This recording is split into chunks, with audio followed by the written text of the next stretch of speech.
Alright, this is an attempt at something new. I've been meaning to try this for a while. But welcome to the first stream of bad games, where I take famously critically panned games and try to understand if they're as bad as people say, and if they are, why they're bad, or why they might have failed, and things like that. More from a design perspective rather than like the circumstances surrounding it perspective, you know what I mean? Because, you know, there's lots of game shows like or shows about games like What Happened and things like that, where they talk about like the circumstances that led up to a game being made and being critically panned. And I'll do a tiny bit of that, but I'll mostly just talk about the game, like playing it, and then other games. At least that's what I'm doing for this one. But alright. So today, I'm going to start with a beloved classic, E.T. the Extraterrestrial, for the Atari 2600. So this is a game that's often called the, like, killer of the entire games industry of the 80s, like, because it released in 1982, it sold horrifically. Well, I'll get into that a little bit more, but then the games industry crashed. And I think there's some interesting trivia about it, because it was made by one guy named Howard Warshaw, who was like a well-known game developer, and he was brought on because Atari had gotten the rights to E.T., and Steven Spielberg specifically requested that Warshaw work on the game. So, once they had negotiated this, Warshaw had 5 weeks to make the entire game by himself, and so the guy worked like half to death. He talked about how he had dreams about E.T., and then the game came out. It was,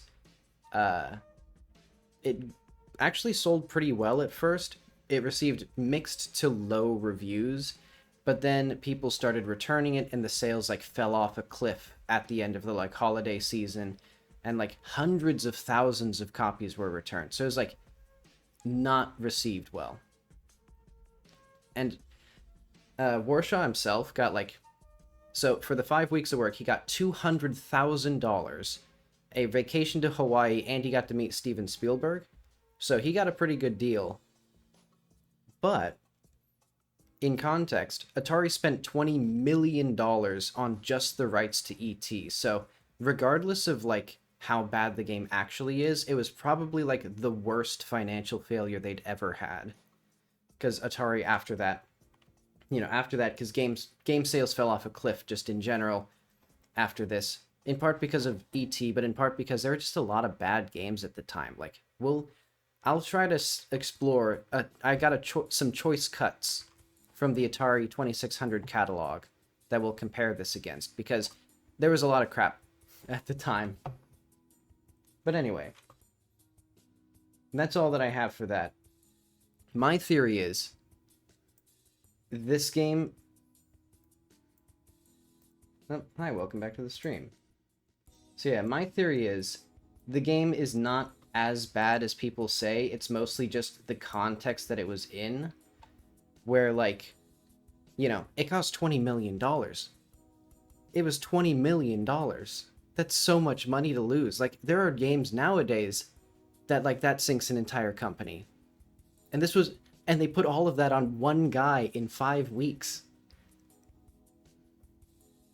But also, it had super high expectations because E.T. is beloved. It's I've never actually seen it in my life, but I've heard many good things about it. Many people are saying this. It's very good.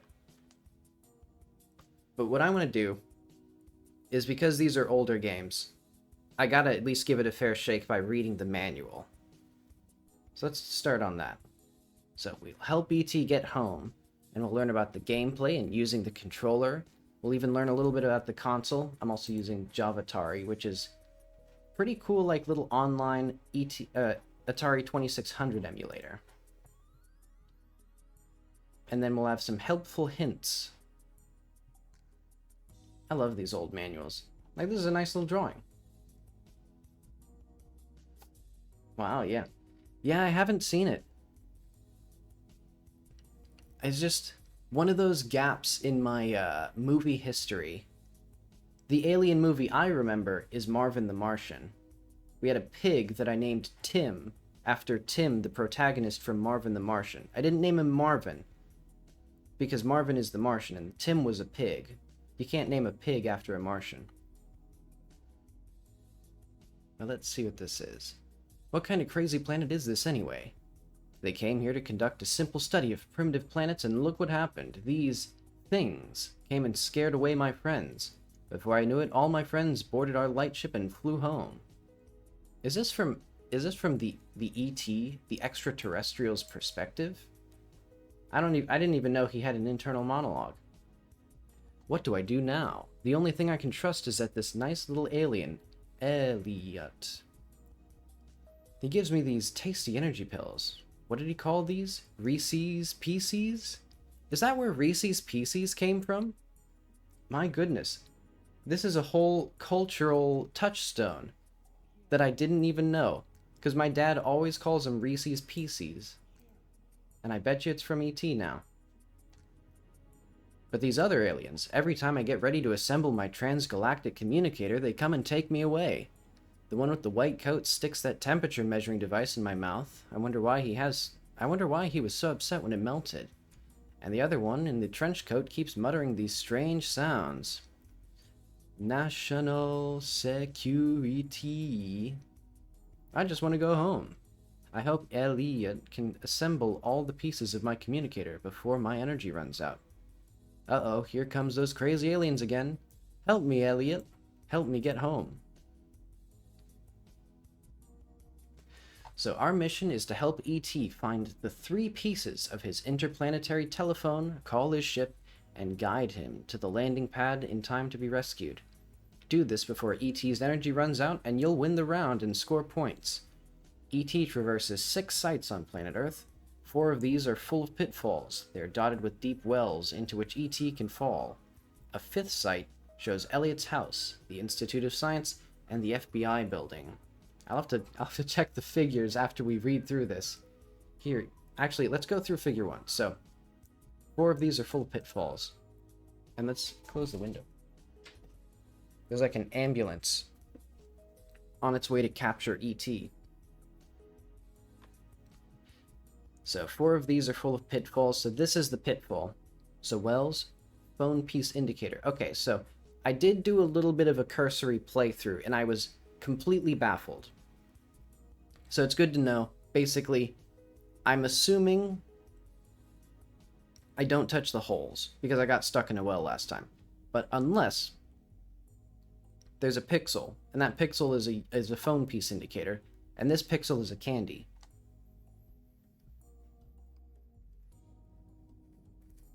Let's see. Into which ET can fall? So here it is. Okay. So I'll have to figure out how to get out of the house. Or out of the well, because I couldn't figure that out last time. We'll see if that's later in the manual. But ET is taken by the scientists to be studied. The 6th site is a forest setting where ET first lands, and where the ship will land to pick him up. Alright, I missed like half of this. Okay, what's figure 3?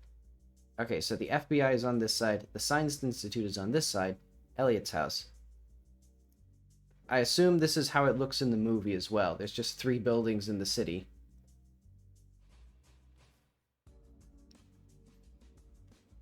But okay.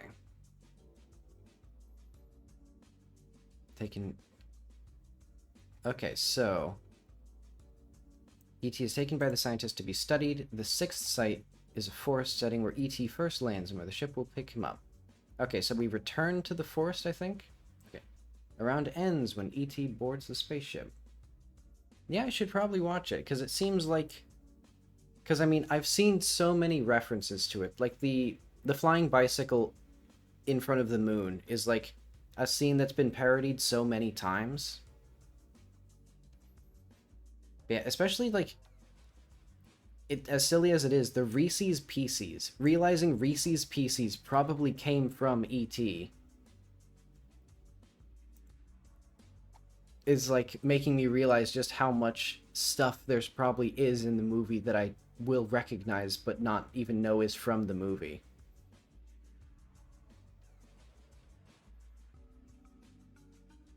And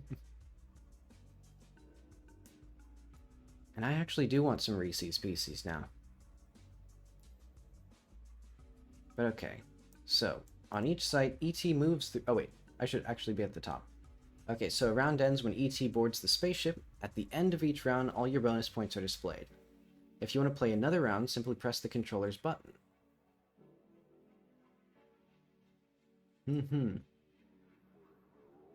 Yeah, and the Reese's Sticks are my favorite as well, because they're not as sweet as the cups. But E.T.'s telephone pieces can be candy... E.T.'s telephone pieces and the candy will be redistributed for him to find again. Oh, okay, so, yeah, it seems like a sort of simple arcade-ish game. Let's see, and you can play as many rounds as you like since your bonus points will accumulate.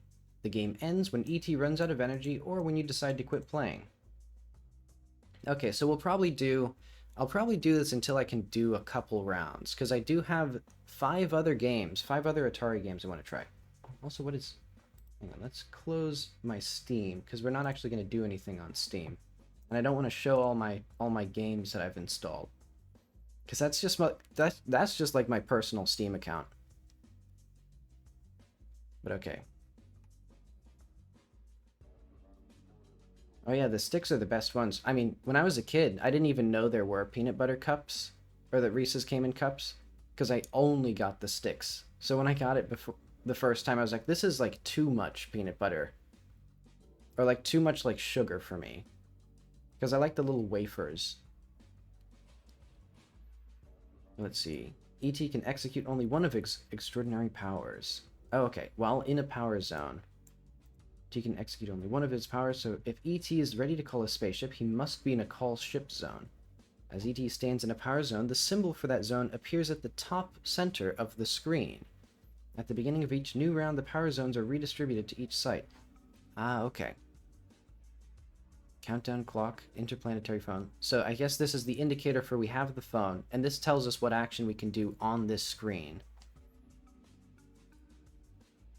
Let's see, embarrassed.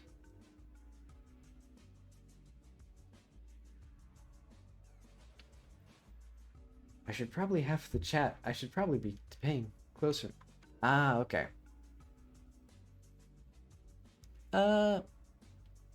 I guess embarrassed could be it, but not really. There's not anything I'd be particularly embarrassed about on the Steam page. It's more just it's like bleeding in from the stream, because I guess already I should probably eventually just make a separate account on this computer for my streaming, because I just use my regular, like, daily driver account.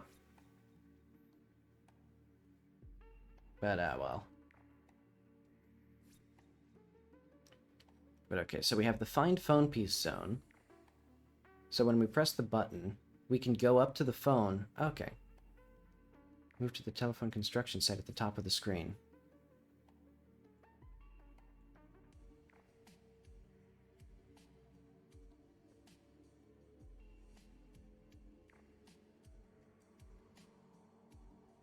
No worries. Well, let's see. So send humans back zone. So E.T. can send the FBI agent Elliot and the scientist back to their respective buildings in Washington, D.C. Okay, so I'll have to figure out how these powers work, I guess, because the specifics seem to be you just press the button and then it does something. Thankfully, the Atari is pretty simple to work with since it just has the one joystick and the one button. So you either move or you press it. Hopefully. Let's see. E.T. eats one of the candy pieces, carrying it and converts it into energy. Oh, right. Okay, so this number at the bottom, I was doing the little cursory play, and this always goes down when you move and stuff. So this must be the energy. Okay, so we can call Elliot. Not an actual Atari controller, but I do know that Java Atari works with the Xbox controller. Yeah, right there. Okay. Elliot will then bring the phone piece to E.T. Wait, let's see. If E.T. has 9 candy pieces, Elliot will take the candy, chase away dangerous humans, and leave to find a missing phone piece. Elliot will then bring the phone piece to ET. Okay, so there's like a risk reward. You can either eat the candy to get energy, or you can save the candy to call Elliot, and he'll get you the phone piece and scare away enemies and stuff. Oh, okay, but you can also just call him and you get extra scores, extra points. I'll probably just play to like beat it first off. I don't know if I'm gonna be like a high score hog in this in ET, the extraterrestrial for the Atari 2600. But okay, move to a new zone. Executing power in any of these 4 zones will cause ET to immediately move to a new site in the direction indicated by the arrow. Let's see, ET can use this zone to call his rescue ship after the phone is assembled. Okay. And then the landing zone. ET must be on the landing zone to be rescued. If a human is on the screen when the rescue ship appears, the ship will leave without ET, and he will be left stranded once again. Oh. So how do we get humans... Oh wait, let's see. The clock will count down the time ET has to arrive at the landing zone. In most cases, ET cannot call his ship when a human is present.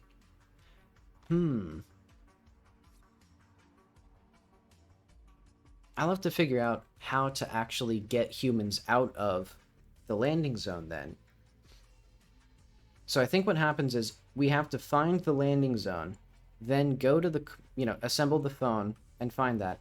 And then we call the ship and we go back to the landing zone before the deadline comes in.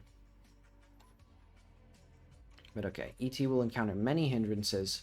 He might fall into a well. The FBI agent can take away his phone pieces and candy by touching him. The scientist can detain him for scientific studies, or ET can simply run out of energy. If ET has any phone pieces when the FBI agent touches him, the FBI agent will take one of the pieces and hide it in a well. If ET has no phone pieces, the FBI agent will take all the candy pieces that ET is holding. Okay, ET uses energy when he seeks phone pieces, executes special powers, or when he's escaping from dangerous humans. Although ET can replenish his energy with candy pieces, the supply is limited, so they should only be used for energy in an emergency. If ET's energy expires before he is rescued, Elliot will appear on screen to save the waning ET by merging with him. This emergency measure results in a revived ET carrying 1,500 energy units.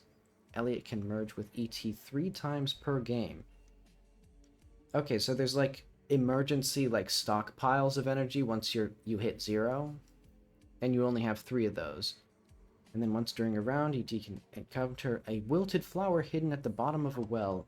If ET revives the flower, Elliot is given the ability to merge with ET 1 extra time. If ET runs out of energy after the last emergency measure, ET goes into hibernation to await the next rescue attempt. Okay. So I'll assume that we have the buttons to work. So reset switch on our console and then press the red button to start the game. ET moves up, down, left, right, and diagonally in the same direction. To help ET levitate out of a well, press the controller button and push your joystick forward. Ah, that's something useful. I tried to get out of a well and I didn't understand how it worked. So you press the button to, I guess, activate levitation, and then you hold the analog stick to move, I think. To help ET make a speedy escape from the FBI agent, move your joystick in the desired direction and press the controller button. Remember, the faster you move, the more energy you'll use. Press the controller button to execute a power while in a power zone. ET's head will elevate whenever he executes a power. Okay, and I assume... So game select. Okay, so we can play basically in easy mode. Yeah, because this is kind of a difficulty mode. So we can play with only Elliot, so he'll just help us, and then, or we can play with all the enemies. So I guess I'll just do game 1 by default, and then if it's like unplayably hard, I might bump it down. And then we can reset. Let's see. So the right difficulty switch, the left difficulty switch.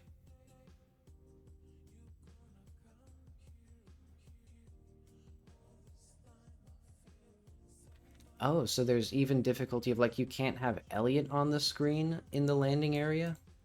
I'll have to I don't know how I am not sure how that landing zone humans work. But oh well. Okay. And scoring, I'll figure that out later. Okay. So I think we're ready now. So let's get my music paused. Because yeah, prepare to feast your ears on the Atari experience. Oh wait, I'm gonna lower the volume of the game.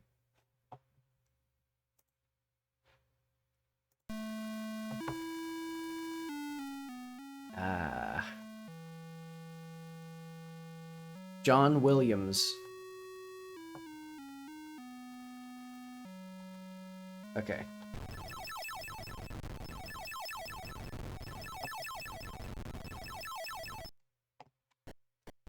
Okay, so how do I do this? Uh okay. So yeah, the arrow tells me. Let's see, we'll get a little piece of candy. Are there things in the zones? Oh.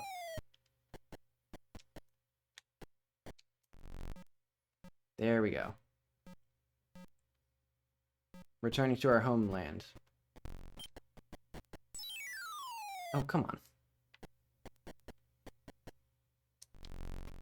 Okay, so that gives us an extra life.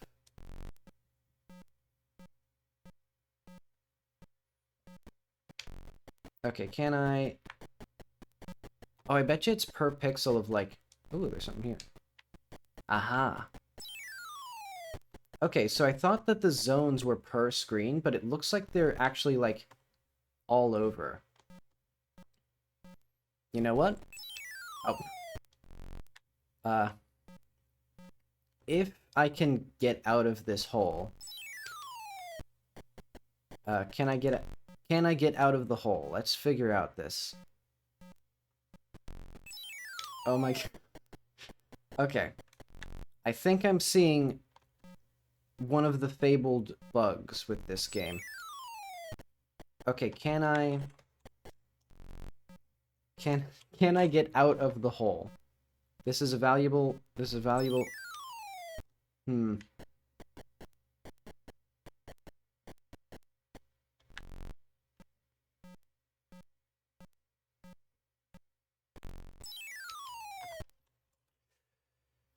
Hmm. I think we're soft locked.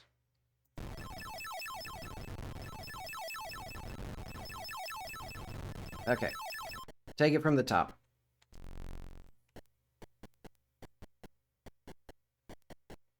I guess we gotta wander around a little bit. Aha.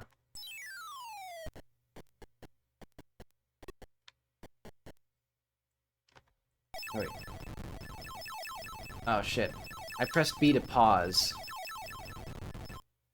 Well, we'll take it from the top again. Did he fall down the hole?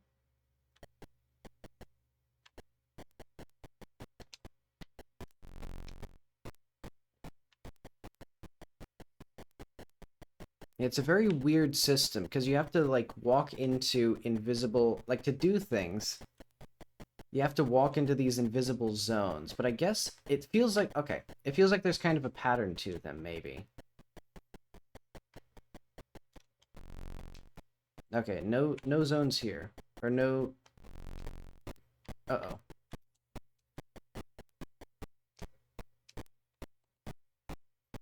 Well, frame 1 caught by the scientist, so we'll hang out here for a while.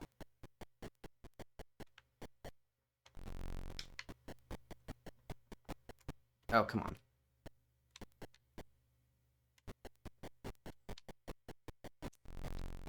Okay, so if we leave here, we will be frame 1 captured again.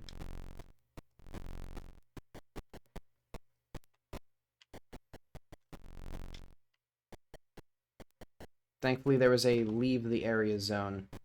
Oh, uh-oh. Get out of here.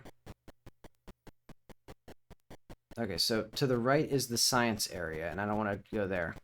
Well...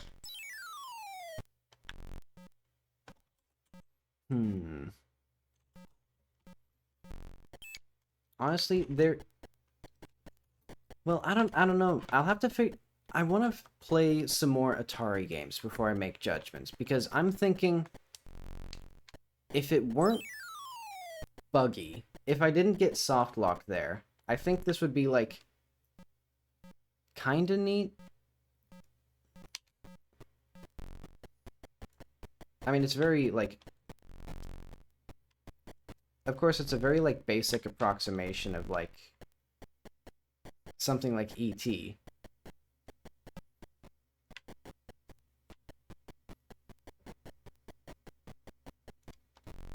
What is that? Oh, yeah, that was,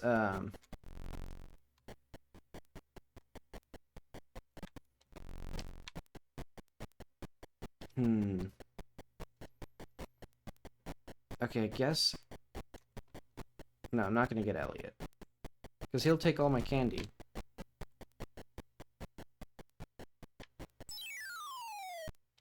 Oh, wait, I think the scientist... Oh, the scientist took my phone piece. Oh, and I'm soft-locked again, I'm pretty sure.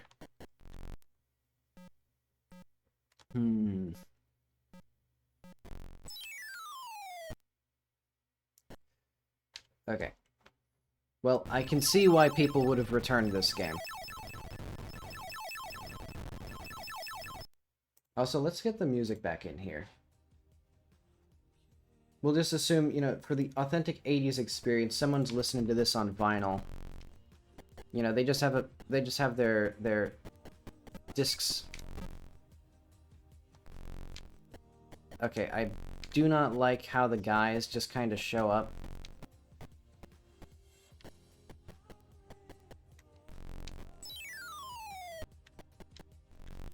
I might have to bump it down.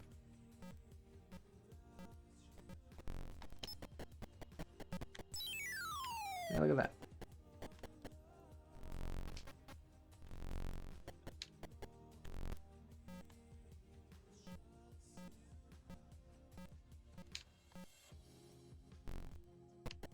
Oh, come on.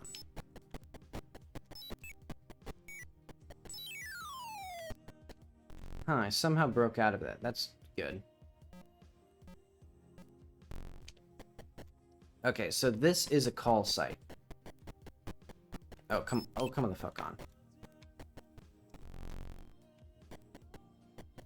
Okay, so we need to start finding phone pieces before I run out of energy and die. So I guess we can either find the question mark things, or just start diving into pits and figure out which one of these has the phone.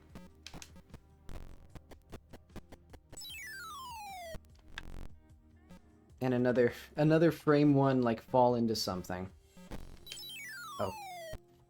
That was a frame 1 get caught by the scientist into a frame 1, or like a frame 2 fall into the pit, because the scientist, I guess, just fell in with me. Like, went to the other zone.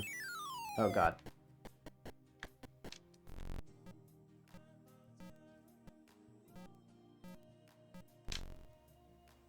Okay, now we're home free. So can I just... Oh my fucking god. I don't know what it...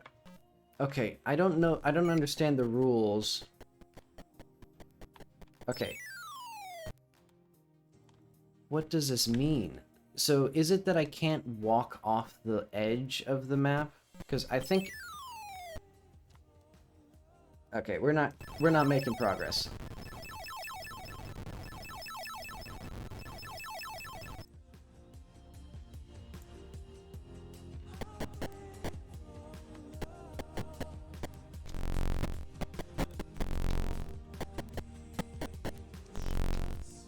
Okay, no pieces in here.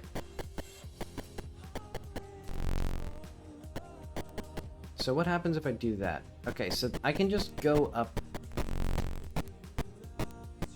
Yeah, go home.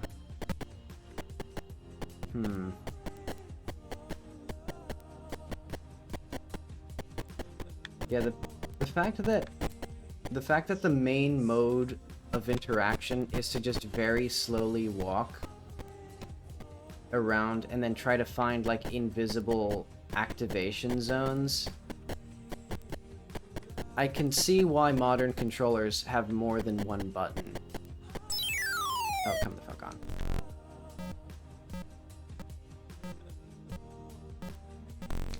I was hoping that because I read the manual... Well, I guess I do understand what's happening. It's just not a good game. I mean, I can see the ambition of, like, these weird, like, randomized rounds. It's almost like a kind of, like, the same appeal of, like, a roguelike before Rogue even existed. Well, did Rogue exist at this time? Because I think, actually, the game Rogue might have existed. Of, like, randomization and stuff. What was this one again? Oh yeah, this was the landing site. Okay, so I need to remember this tree in this particular forest. I also... The fact that there's, like, no relationship between the direction you... Actually, let's check if there is a relationship. So if I go back to the right, is the forest still here? No. So basically, there's, like, zero hope whatsoever of finding out, or of me ever finding that landing site. Oh, well, I did find a phone piece.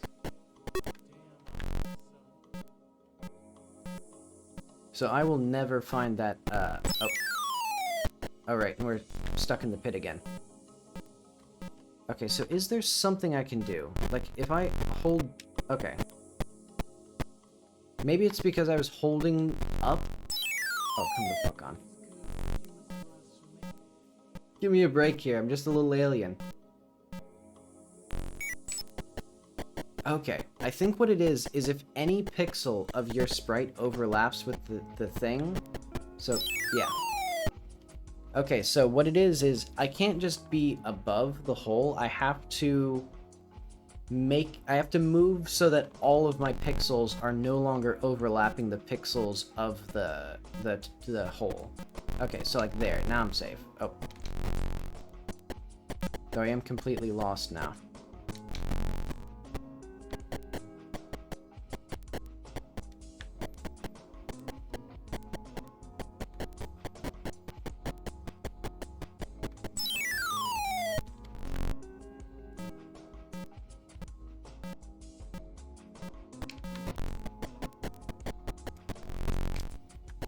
Let's see. Okay, I think knowing that the, I guess this shows a good point, because the designer actually talked about how one of the game's fatal flaws was that it was, bewildering, in his own words. Like, that people didn't know what they were doing. And so despite the fact that I read the manual, for example, like, I didn't really, like, I didn't understand that, oh, god damn it, he took the fucking phone piece again. Well, that's gonna be another 25 minutes of waddling around.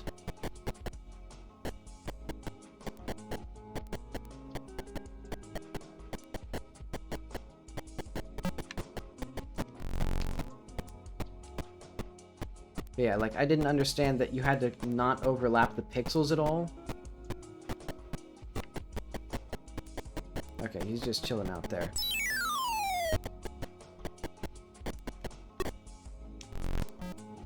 Yeah, I forgot to finish my thought about bewildering game design. Like, because I thought the game was bugged because I kept falling into the holes, when in reality it's because like a pixel was overlapping with the thing. So it's not technically bugged, it's just not told to the player. Because I think an important question in game design is always like, how was I supposed to know that? Like, let's see if I can reproduce it in a way that illustrates the confusion of, like, you know, because I was, like, right there.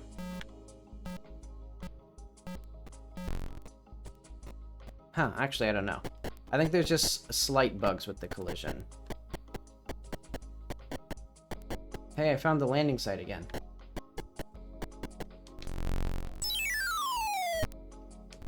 into a frame into a frame 1, fall into a pit. Okay, so if I go, oh god damn it. And I also keep accidentally pressing the button again when I hover out of the hole. So I keep going into different zones. Okay, he's just stuck. That's good. Okay, I think this is a new area. Oh wait, no. It's just the area where there was nothing. Oh right, you can hold B, or you can hold... Oh god damn it, he took the phone piece again, though.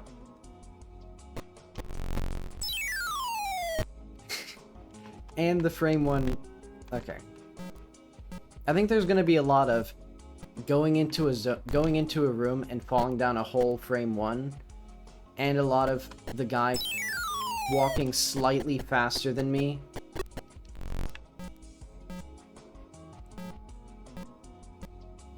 Okay, but I gotta beat it at least... I gotta beat it at least once. I gotta phone home at least once. Okay, this time the pixels aren't even overlapping. The collision is just not correct. Oh, and you don't actually have to hold B. Okay, I was holding the button. Maybe that was... I was gonna say maybe that was the issue, but no. It is definitely not the issue. Okay. So I'm here. Can I go this way? There we go. Okay. He took the fucking phone piece again. No, this, if I let him do this again, he'll take all my candy. He'll take my Reese's Pieces. Honestly, the flower's not going to do us a lot of good here. Okay, so... Okay. So it automatically deactivates the hover when you're out of range. Let's just dive into here. I think I'm gonna get frame 1 captured by the scientist. Not quite. Can I... Oh god. Yep.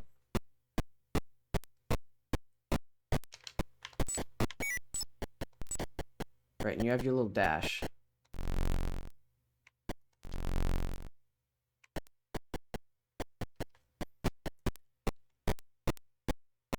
Ooh.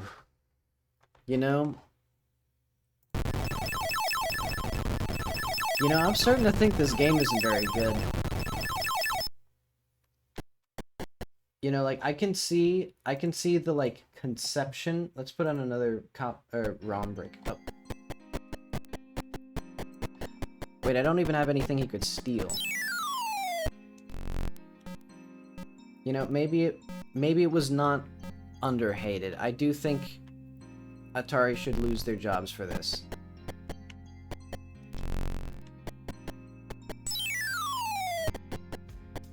Actually, has Atari ever put this on like a collect, you know, like the Atari collections or like mini discs or whatever? I actually think the big issue with that would be just the cost, because like I said, the vast majority of... Yeah. Because the vast majority of the development costs were just the rights to E.T. And I guess, I mean, E.T. is not really like a hot commodity right now. Persistent FBI agent immune to the freaking go home button.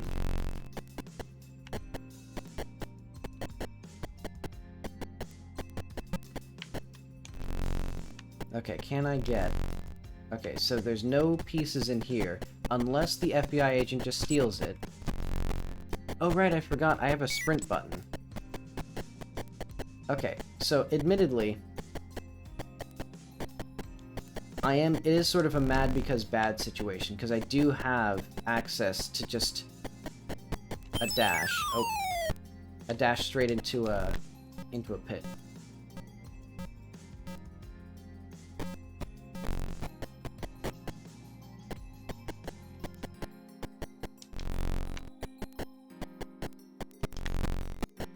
Oh god, fucking damn it. He took it again. And it's like, I can't do anything. Like, I have no means of defense if, like, I'm not... Like...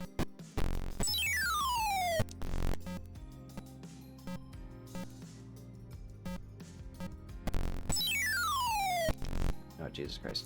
Okay, so I think there's something wrong with the high collision. So if I go to the side, yeah. Okay, Jesus Christ.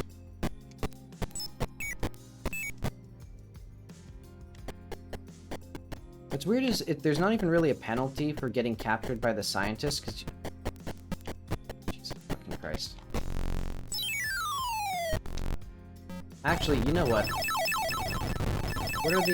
What are the options here? So I can do... Hang on. We need to do, How do I turn off the audio?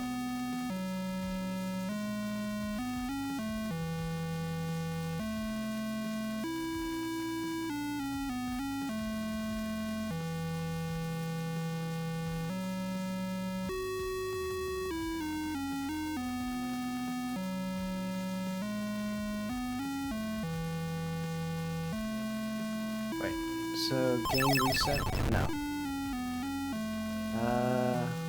How does this work again? Okay, that's not that. So we have 0. What is this? How does this button work?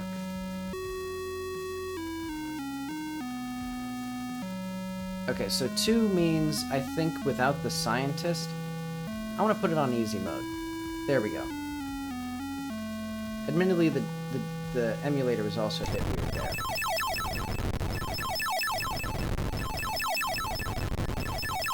But okay, let's play on little baby mode, without the FBI agents and without the scientists. Because I think... I, for some reason, do not believe the game is quite precise enough to warrant playing on the highest difficulty. You know, it's sort of that Dark Souls thing of, Oh, I see how it happened. Okay, so you see how on the left and right here, these pits extend off the edge of the screen? So if you walk into this screen from the side, you will just like, if you're at this level, you will just instantly fall into one of these pits. I mean, it's basically Dark Souls. You just learn the geometry and then you win. Or you learn the devious Miyazaki tricks. Okay, is there like a... What is the... I think the big question now is, does every screen have one of those question mark zones, or am I just expected to hop into every single individual pit and try to figure out where they are?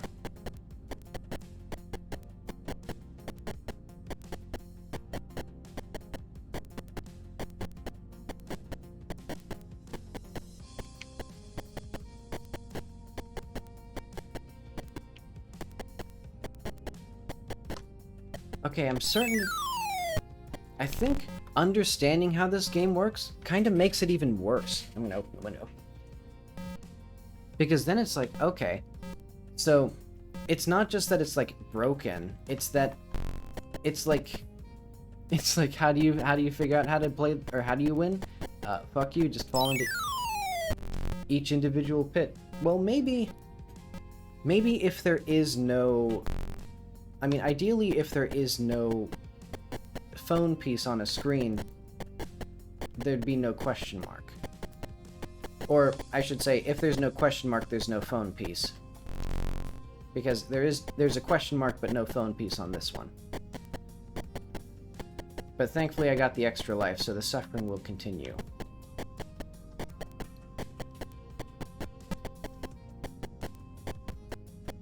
Do we have...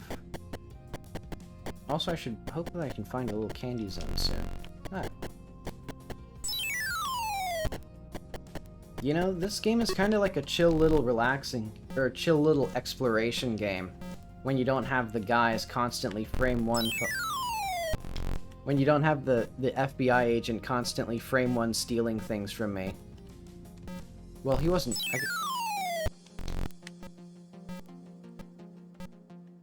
I think it's this I think it's like this... Well, it's something...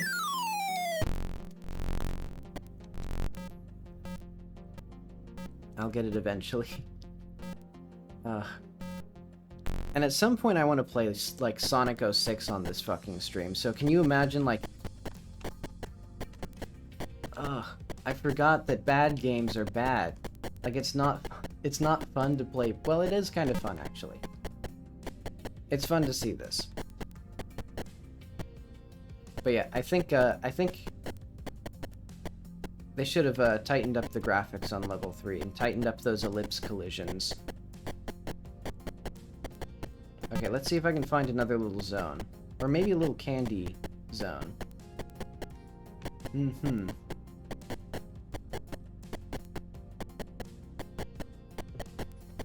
But alright, let's see. What else do I have in here? I'm curious if there... I hope that there aren't that many worse games in my little list, because I actually got a few good Atari games to play, in addition to a couple bad ones.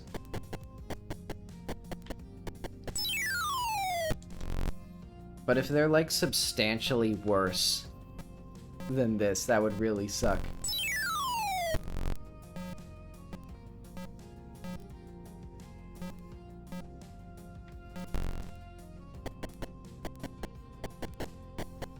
Also, I like that the candy respawns. That's nice of them. Oh, look at that. Okay, so we've now proven that, sometimes you do just have to dive into a hole to get the phone pieces, I'm pretty sure. Okay, so I think that means I have 2... I think it's supposed to build a little phone graphic in the corner, because that just looks like a 3. Oh, wait, no. Okay, so there was a question mark zone. It's just tiny.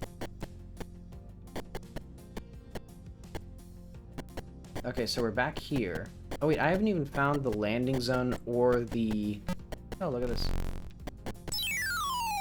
Well, it's my lucky day. I have a full phone assembled.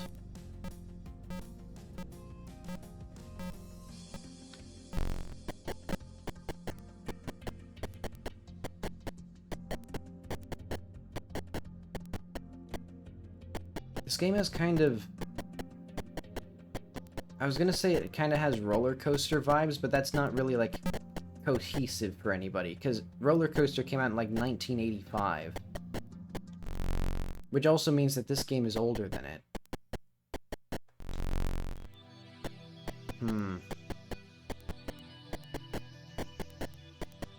So now all I need to do is find the call site.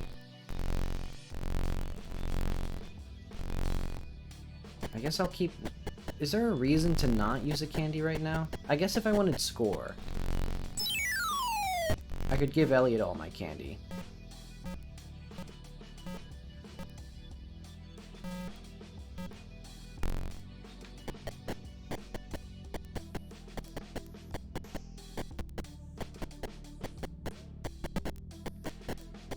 Okay, so where's the forest? I guess I'll just keep heading down? No, because I think I'm going in a circle now. Well, maybe I'm not. Okay, yeah, I definitely am.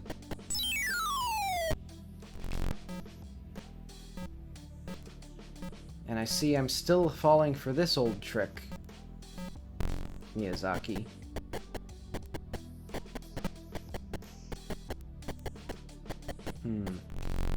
I guess maybe... Alright, let's get a candy while we're here.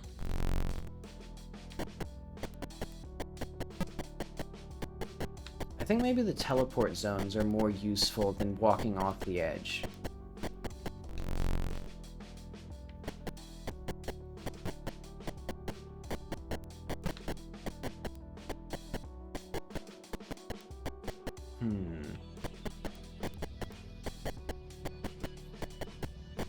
god. So now, all I have to do... Oh, Jesus Christ. Is find the call site, and then find the landing zone. But I haven't seen either of them, and I'm pretty sure they're both in a forest. Hi, welcome back.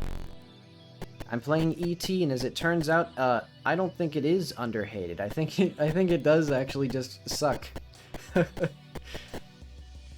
Because I'm playing on baby easy mode now, without any of the enemies, and I've just been wandering around trying to find the call site. Oh, I found it. Or I found the forest, which I think is where the call site is supposed to be. But then I don't know where the landing zone is. Because basically... Wait, oh wait, I don't have any candy left. Okay, so once I call the aliens, I need to come back to here before time runs out to win. But I don't know where the call site is. And so, if you're curious, the way to figure out those things, like the way to do any action, is you have to find zones where symbols show up. And it's basically just slowly waddle across the screen until you see the right prompt for the thing. And also, I'm pretty sure... Can I, like... What happens if I go up? So I went down with the arrow. Okay, so it actually does exist still. For some reason that wasn't consistent before. Okay, that time I went down and then up, and then instantly into a pit, in a different screen, by the way. This is not the screen that I went down from.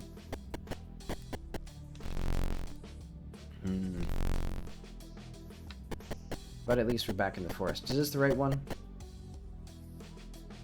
This is E.T. for the Atari. So this was a game that cost $20 million.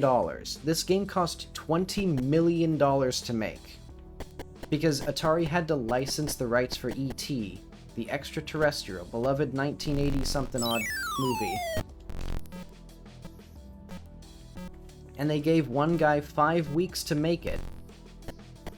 And this was the result. Yeah, I think it's so funny that they fucked up their release schedule so much that this huge licensed thing was riding on one guy making it in 5 weeks. I still can't really believe that. Oh, it did not make its money back at all. Like, apparently they had pretty good sales at the start, but then they'd had something like 600,000 returns after the holiday season.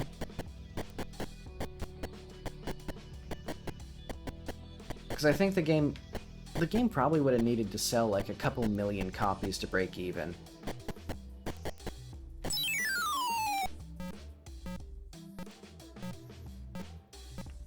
Okay, because... Okay, so now I have to be, like, systematic.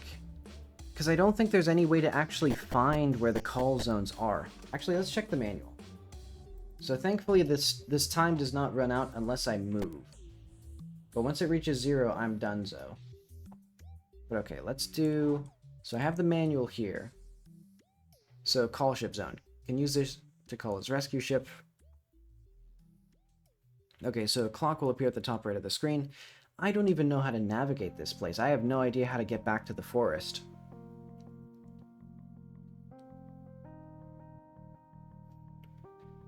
Okay, so in most cases, ET cannot call a ship when a human is present, but let's ignore that.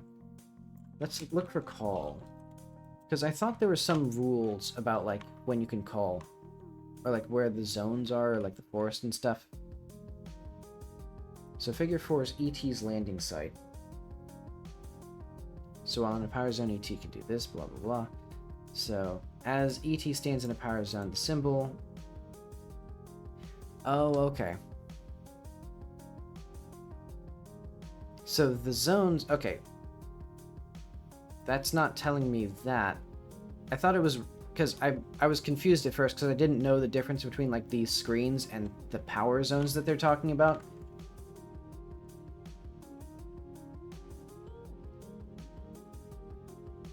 Because, yeah, most of the game world is just these areas with pitfalls. Alright, is there anything about the landing site? Because I thought... I could have sworn... No, okay, that's the landing zone, not the landing site. Because the landing site is just the forest area.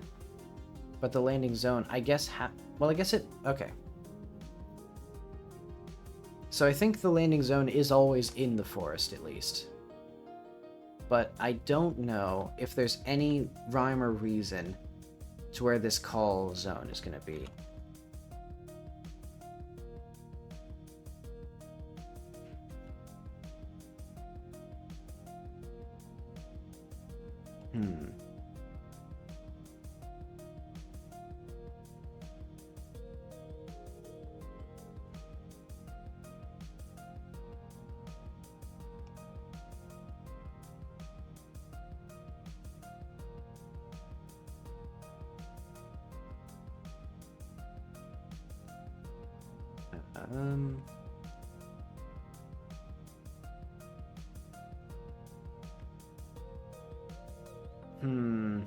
Yeah, it does not seem like there's any rules for where the call zone can appear, which is very fun. Because that means that I just have to fucking pixel hunt.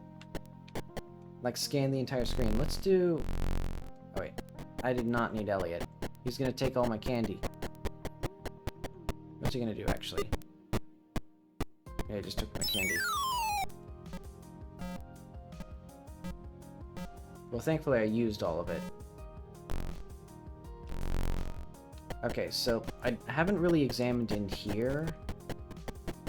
Oh wait, is Elliot gonna cause issues, though? Oh wait, no, he went back to his house. Okay, I understand. It's an open world game. I compared it to Dark Souls before, but really it's more like an Elden Ring type experience. It's sort of a rain world experience, you know, the open ecosystem, creatures coming and going very freely. I think it was misunderstood, much like Rain World was. You know, simply a skill issue.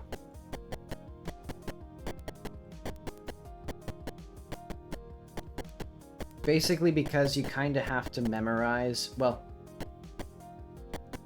there's areas where, like, you can just get frame one, eat shit. Like, because if you walk into some scenes, like, these pitfalls will be on the edge of the screen, so if you walk into it from the side, you just instantly fall in. Okay, so can I find... Is there any hope for me?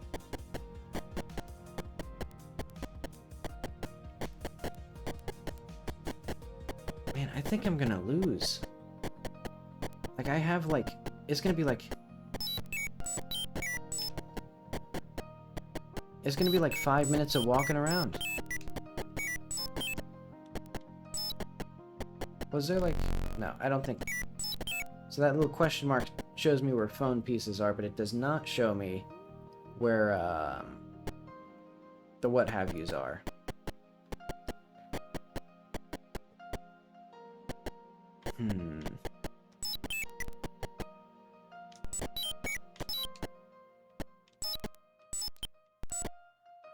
How is it that...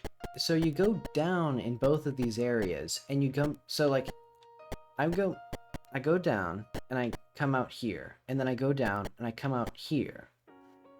What are the rules for how you go from one scene to another? Because I was under the assumption, I thought...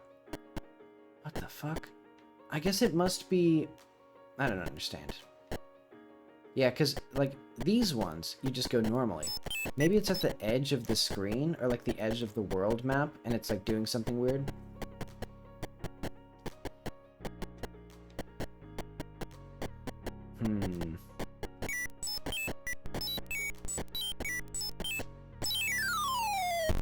Ah, there's Miyazaki's dirty trick. So this is what I was talking about, where I forgot that this pit is here on this other screen. So basically it's a skill issue.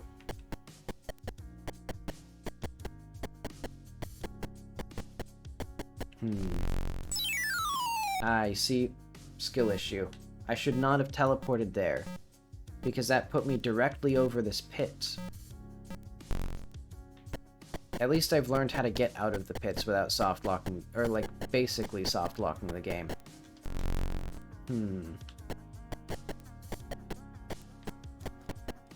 I really want to be able to beat... I really want to say that I've beaten at least one round of E.T. Like, I can leave... I can just not have the asterisk that I beat it on the easiest mode. Okay. Come on. Okay, I think it's a lost cause. Let's just do it again on baby easy mode. Actually, how does this... Oh, okay. And this brings up a little console. Okay, so I assume we're still on little baby mode. But if we're not, I will cry, because the guy will steal all my phone pieces and candy again.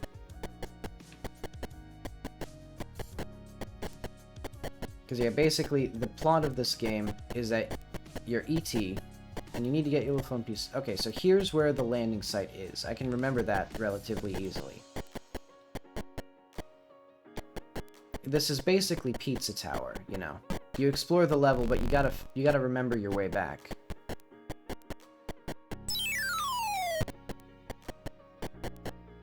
Alright, there we go. One piece. The one piece. But alright, and then, hey, look at that. Oh, oh, wait, okay.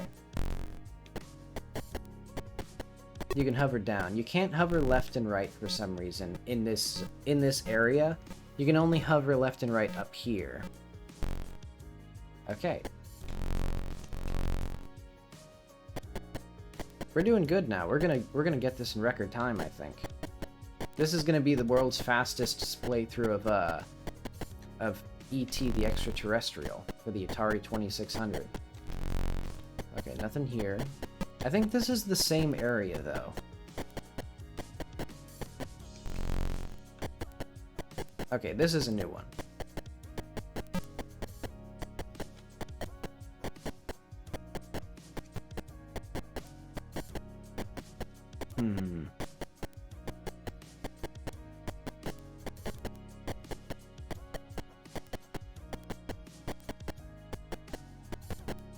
Man, if I make an edit of this stream, there will be like 5 minutes of gameplay from E.T.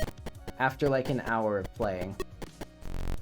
Okay, so now all I need to do is waddle around until I find the pixels that represent the call home button. I probably should have been like doing a thorough sweep, but I guess I just hoped I was gonna get lucky.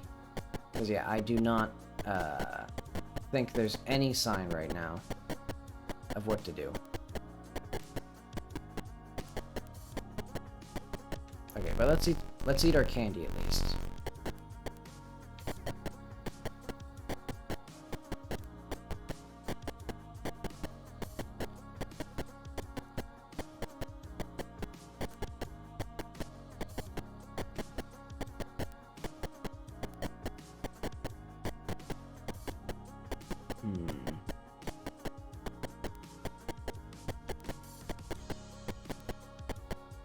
Oh, there it is.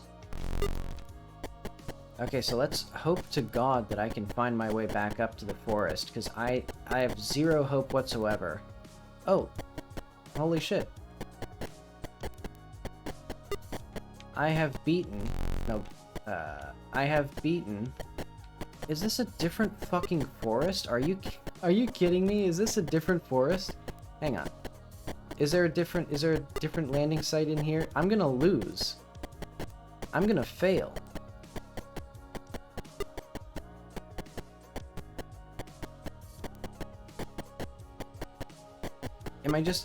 Did I forget what, oh.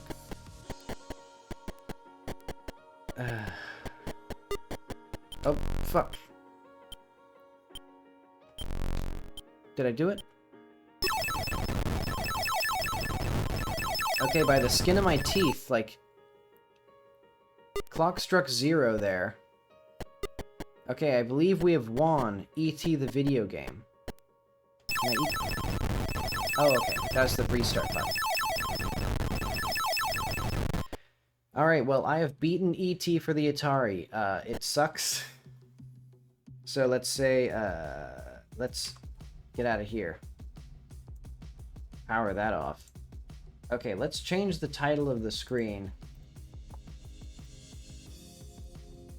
Or of the stream. E.T. is not overhated. I'm an E.T. hater. Or let's do like, I guess random Atari games.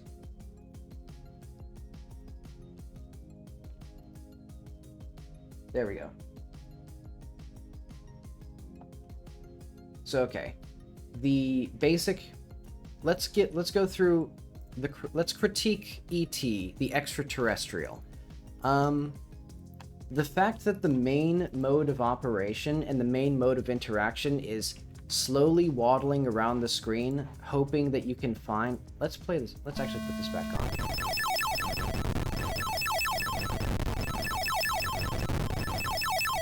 Like, the whole power zone system is a terrible idea.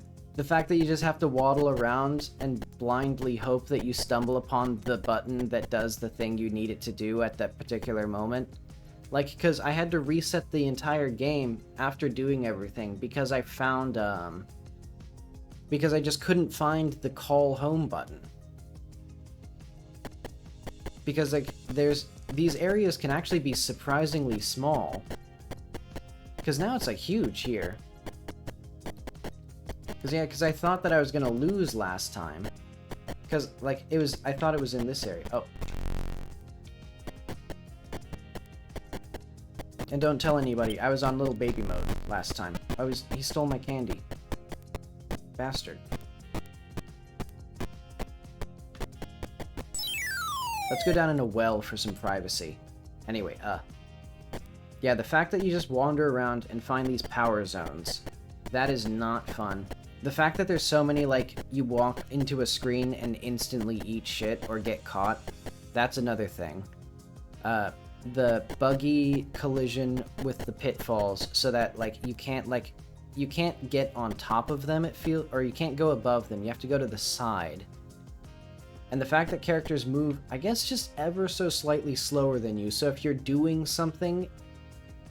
Like, if you're doing something and there's no power zone to make the guys go away, you just eat shit, or get all your candy stolen, or all your phone pieces stolen. I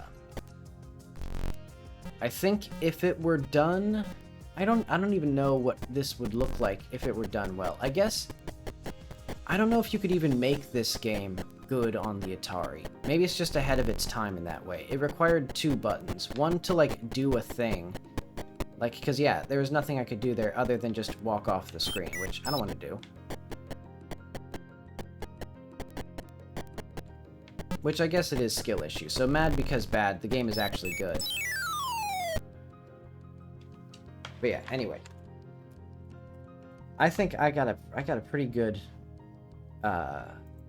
Okay, I can understand why little Timmy, you know, loving E.T., cried when he saw this and asked Mom to return it to the store. So let's open another Atari ROM, because I got a few more that I wanted to see and compare this to. I guess I won't do 3D Tic-Tac yet. Or 3D Tic-Tac-Toe yet. I'll explain why. That'll be probably the last one. But okay, let's do Space Invaders for the Atari. This was one of the first very popular Atari games, from what I know. So can I open this? There we go. Oh, it just starts right away.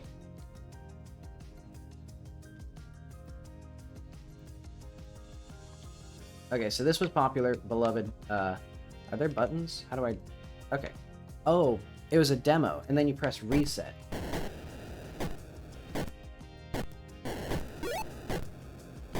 Well, it's Space Invaders. I've actually never beaten Space Invaders. Oh wait, I was gonna... Oh wait, damn it. I did not mean to press the reset button there.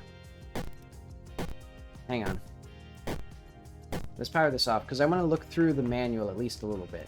Because with E.T., we really definitely needed the manual, but I guess for this one, it'll probably be fine with just a cursory glance. Because I like this picture, because it implies that there's a city on the UFOs that fly above, and it's like...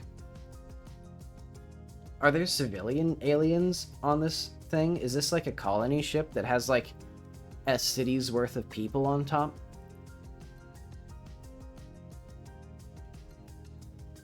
But maybe it's just military. Maybe it's like an aircraft carrier. You know, because that would make more, well, maybe more sense. Who knows what the invaders are doing?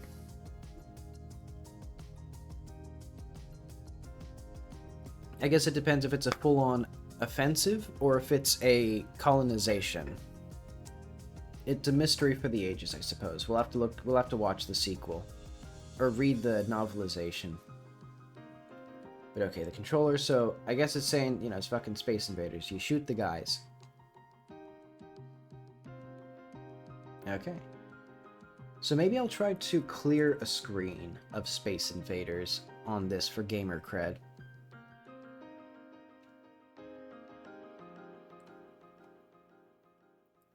See, where should... And now I'm thinking, where should I rate E.T. in video games? I'll say...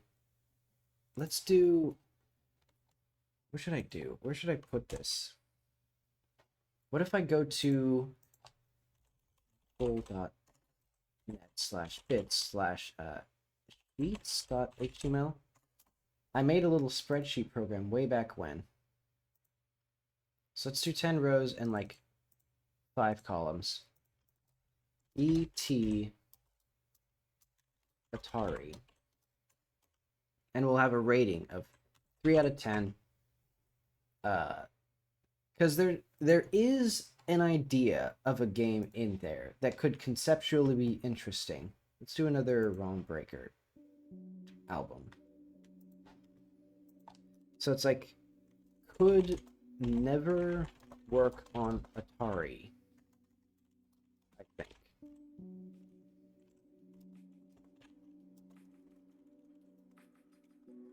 Oh yeah, and also buggy.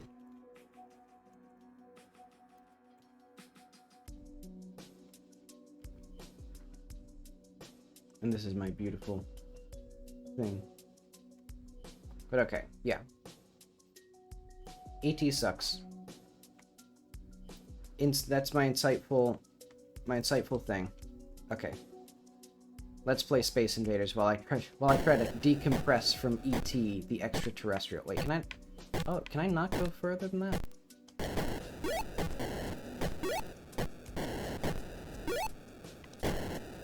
I want to wipe out this entire row.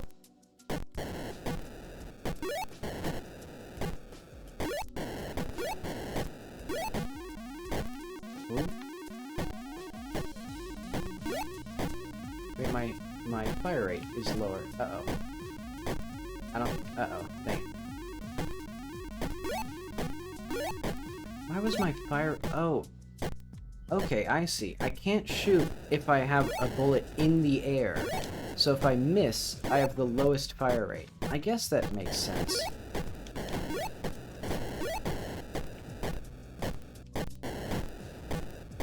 Yeah, so a miss is like a devastating thing. One of those, like, rich get richer mechanics. Uh-oh. Do I even risk it with the alien? I don't think... Holy crap, I got it.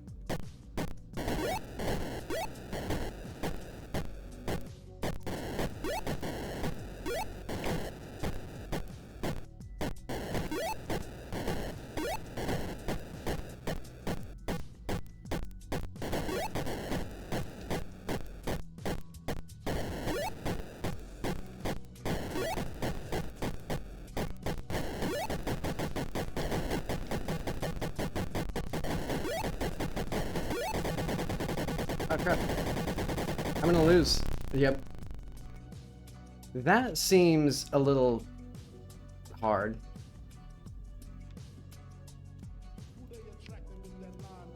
How do I resume?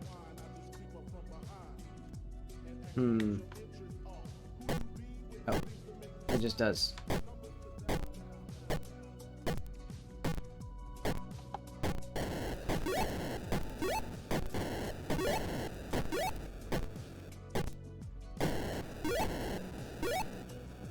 That's the closest I've ever gotten to clearing a screen in Space Invaders, at least. So, I've learned...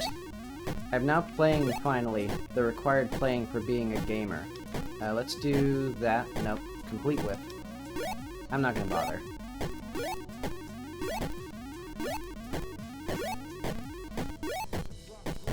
Oh, shit.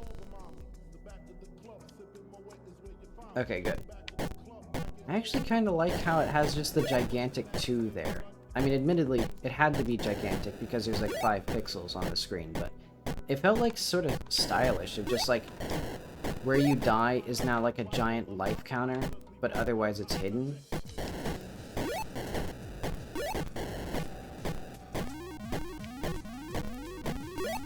See, do I take the shot and send out a bullet in the hopes that I get the guy? I don't think I do. Well, I did. Okay, so... And I'm seeing, actually, it's better to clear out these columns, I think, because then it takes longer for them to get down. See, it's best to clear out the outer edges. I'm learning, like, Space Invaders strategy now. Oh, crap. Now every single miss takes like 10 trillion years to do. Oh, shit. Whew. Okay. We have beaten a round of Space Invaders. Everyone give me a round of applause, please. I've beaten Space Invaders. You know, if I were a kid in the 80s, honestly, I might...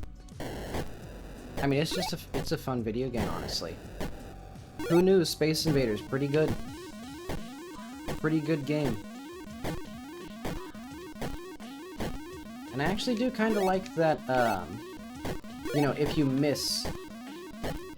Or the weird mechanic of, like, you only have one bullet active at a time. So it takes... If you miss, it just really hurts, just because you can't shoot again. I guess it's a good mechanic. I guess it's good game design. Who knew Space Invaders has good game design? Okay, so let's get... I'm gonna die from these guys, probably, but... Oh.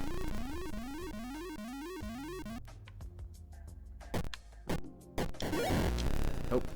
Yep. Alright, well, I beat it once. That's all we need to see. Because we do have more games to get to.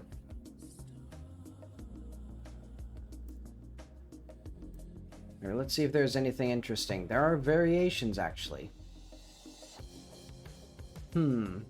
Check the game matrix for a specific breakdown of the variations of each game number. Maybe I should try some game matrix. Where's the game matrix?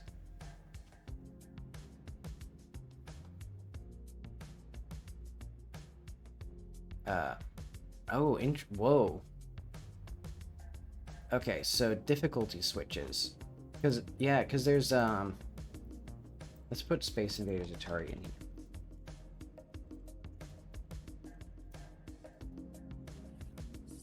So yeah, let's try one of these other these fabled game modes. If I can decipher this.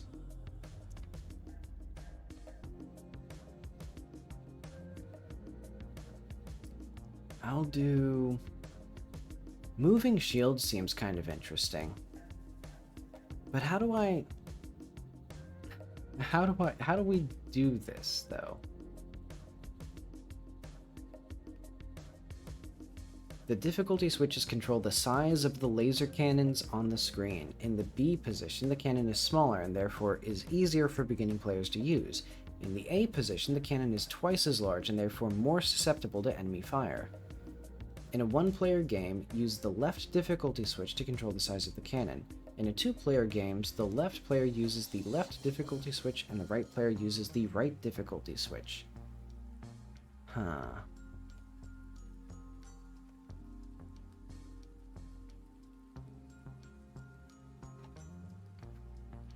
Are there 16 different game modes? Hang on, let's turn this back on. Oh, interesting. Okay, so we can see that there's those moving things. Also, I don't know how this switch works. Okay, I see. It's like binary going up the things. So that's invisible. And this is invisible. Okay, so now the rest of these are going to be the invisible ones. How many game modes are there again? Oh, there's like... I just remembered. There's like 100... There's 112. Let's reset then.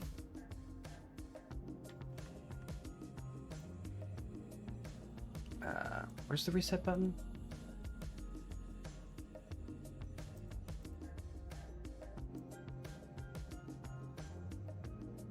I guess maybe we can try... So that's the moving things.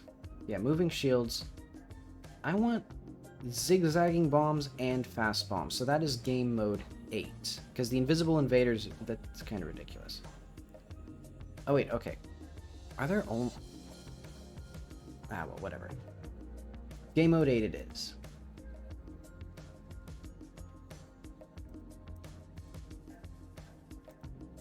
So this will be kind of a clusterfuck, it seems like. Oh. Uh-oh. Wrong button. Oh wait, I keep forgetting. I can do, Oh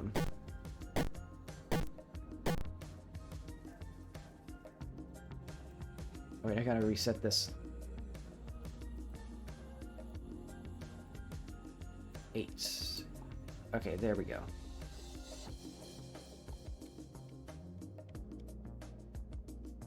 So now, if I press start, does it go? There we go.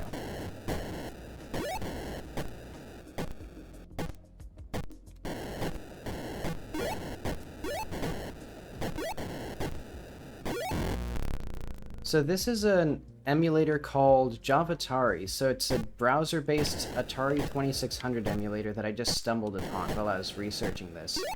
And it's pretty cool. It's pretty nice.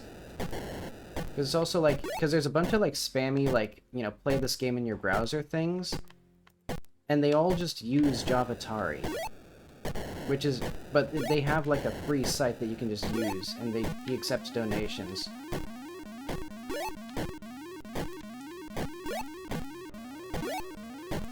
Yeah, it's very cool. I like a lot of these like retro projects. Okay, I need to start taking down these guys now. Oop. One knife left.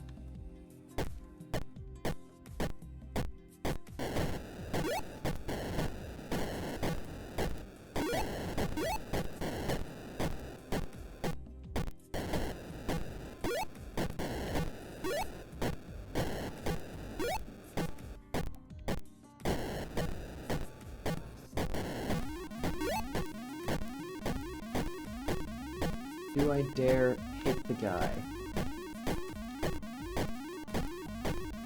The main 32, I think I've heard of that before. Oh yeah, multi-arcade emulator. Oh, I lost.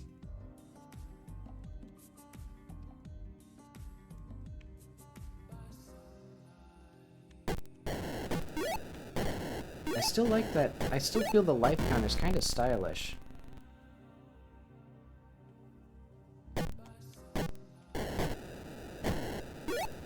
Because there's something to the, like, forced minimalism of something like the Atari.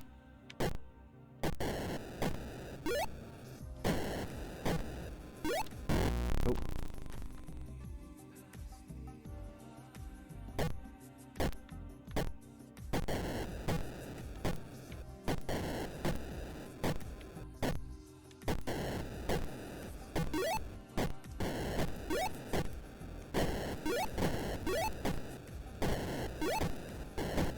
I love how if you get a hit, you can just, like, keep blasting.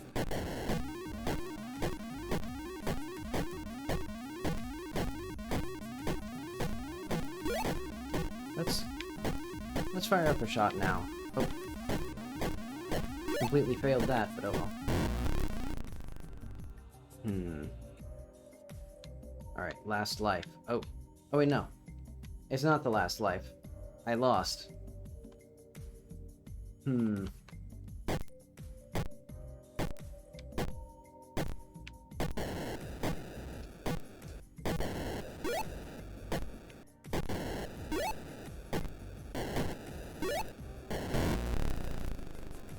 I think the zigzag and the fast things make it a little too hard for me. I'm gonna go back to game mode 2. Oh wait, we gotta reset this. Because I like the moving things. These are fun. But yeah, the zigzags and the fast projectiles, a bit too much. There we go.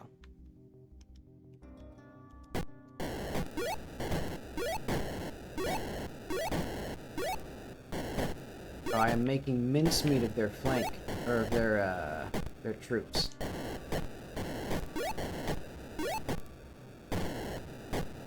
Yeah, let's take out a column, then.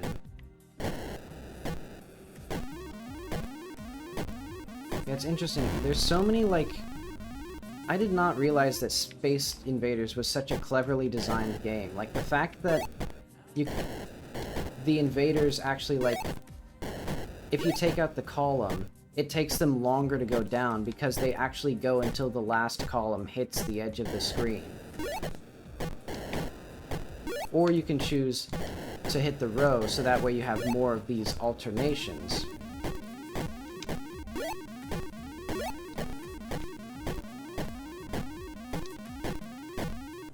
Let's see if that hits him. Hey, look at that. I'm becoming a little marksman.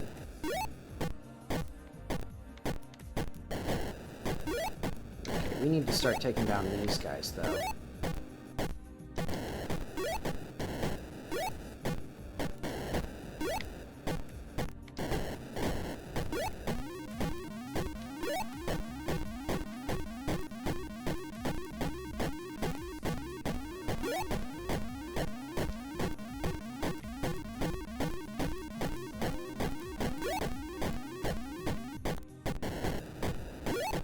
It's picking up now. Uh-oh. I only have, like... Oh, God. Whew, okay. Alright. Who knew? Space Invaders? Pretty fun. Okay, let's do... What would I do for Space Invaders on the Atari? You know what? I'll give it a 9 out of 10.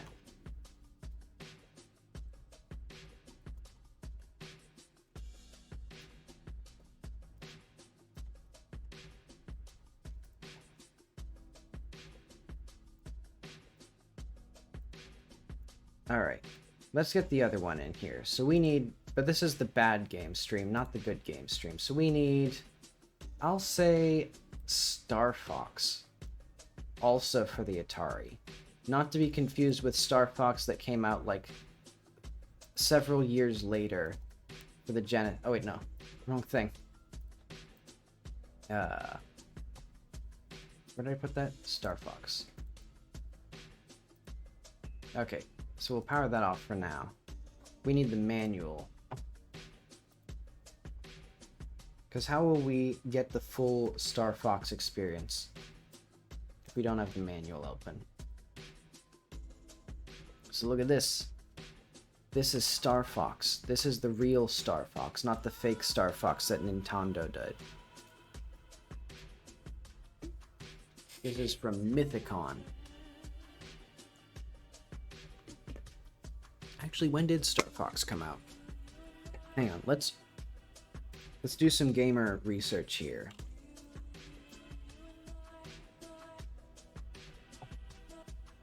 Let's see. 10 years. I thought it was, oh wait, no, it's not an NES title. It was a Super NES title. And then went to Okay, that makes sense. Yeah, because there's no way that they would have made Star like the pseudo 3D on the NES. That'd be crazy.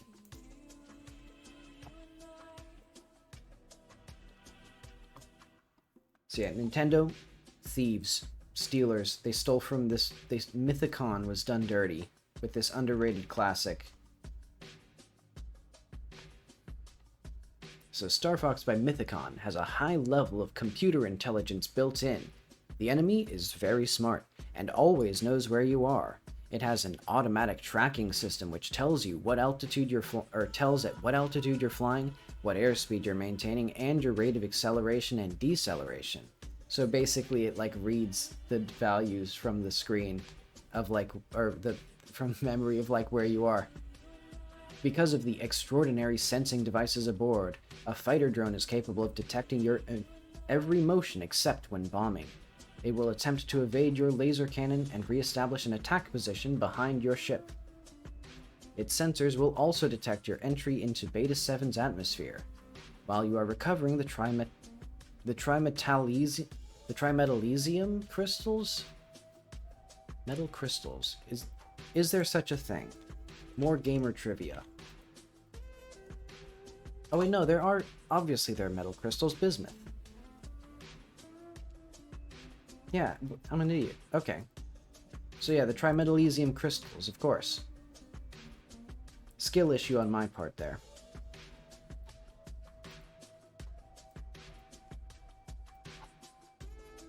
But okay, hang on. Actually, we need...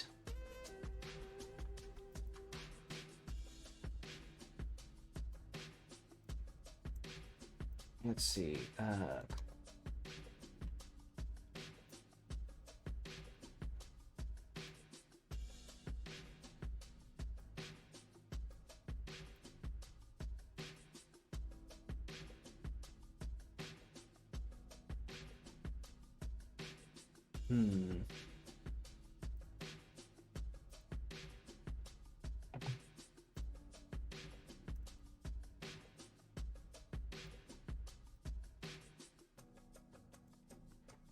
The trimetallesium crystals reminded me of the only crystal that we need in this game. Okay, so let's get the what have you.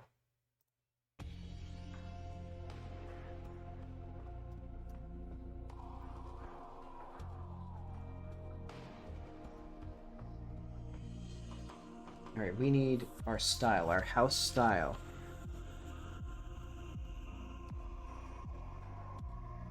I need to find this. There it is.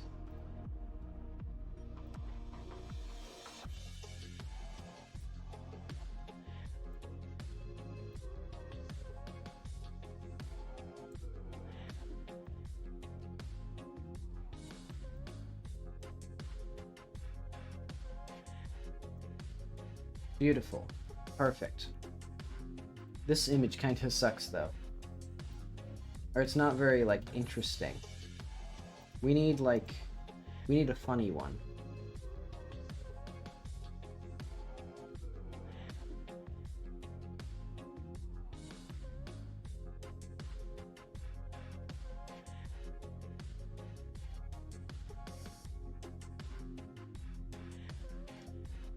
This one's good enough.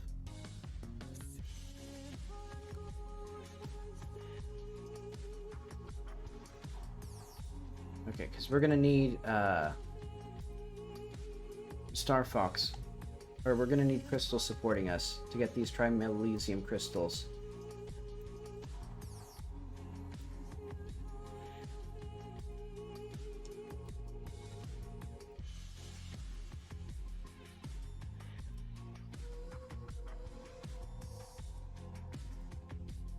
There we go.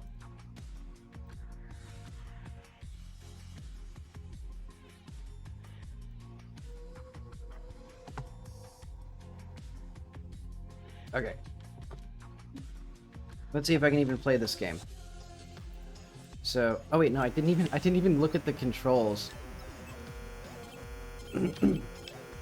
Golly. This is the music. Hang on. We need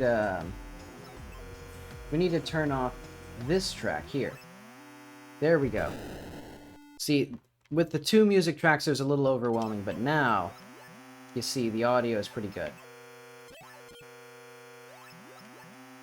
See, I'm glad that E.T. did not have the time or budget to add music, because, I mean, I thought the sound design was going to be a problem in that game, because, you know, this game has, or the Atari has bleeps and it has bloops, and if you don't like the bleeps, you're not going to like the bloops much either. But this is an entirely new sound. This is like a scream.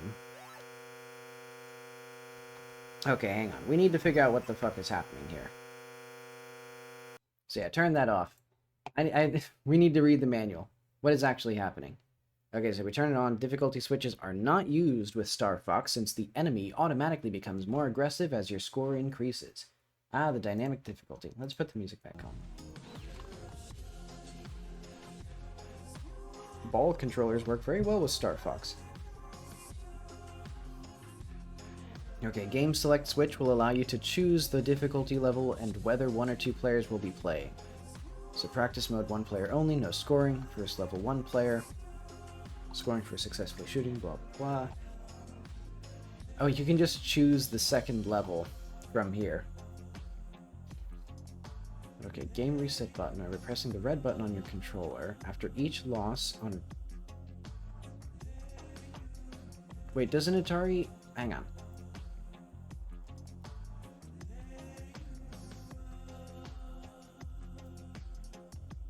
Oh wait, no, it's called a joystick. I'm so zoomer. I mean, I was gonna put fucking Joy-Con, like the Atari.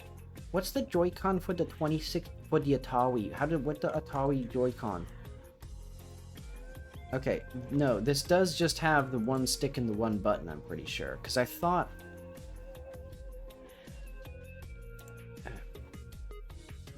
Does it have 2? Does it use 2 buttons? Does it actually have 2? I don't understand it. Because this one makes it seem like there's 2.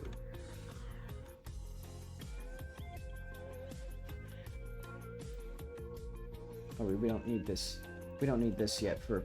We only need that for the game.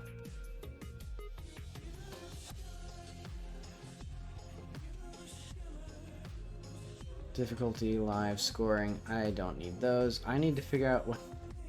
Oh, wait, no. I guess I should figure out... Okay. Scoring is done by destroying enemy fighters and recovering blue trimetallesium crystals. To destroy a fighter drone, you may shoot it with your laser or ram it. Be careful in the second level of difficulty. Your ship is destroyed if you ram the enemy.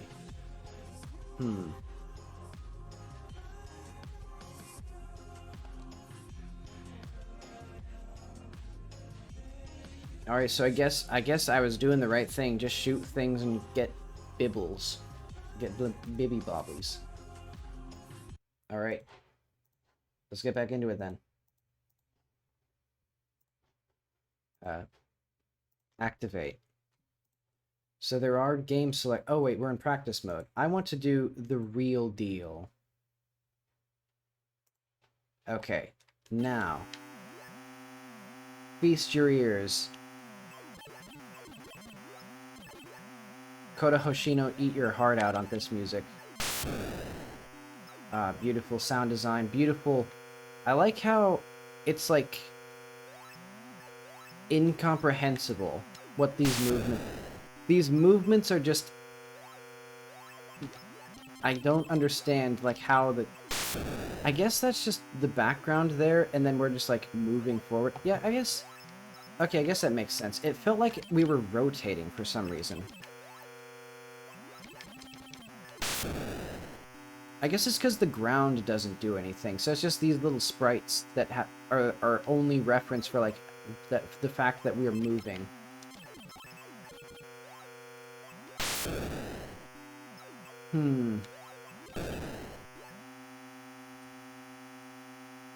This music, this sound, this droning, like what is this sound?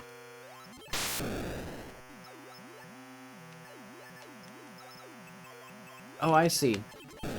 Okay, so there's the constant drone, and then I think moving... I was gonna say moving up and down makes the bleeps and bloops. But it does not make the bleeps and bloops. Okay, so it's just the drones, like, their movement makes the bleeps and bloops. I just make the screaming, like, constant screaming sound. Let's see, let's make... Oh, I accidentally reset the game. Let's make Crystal a little smaller, though. She needs to be not quite so big. Oh, I died. Oh, well. Because I think I kind of have the gist of what this video game is going to be.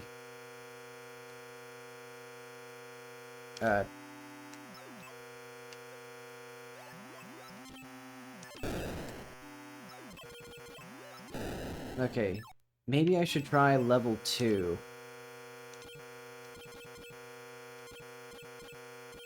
Also, I like how the ship, like, changes shape when you shoot.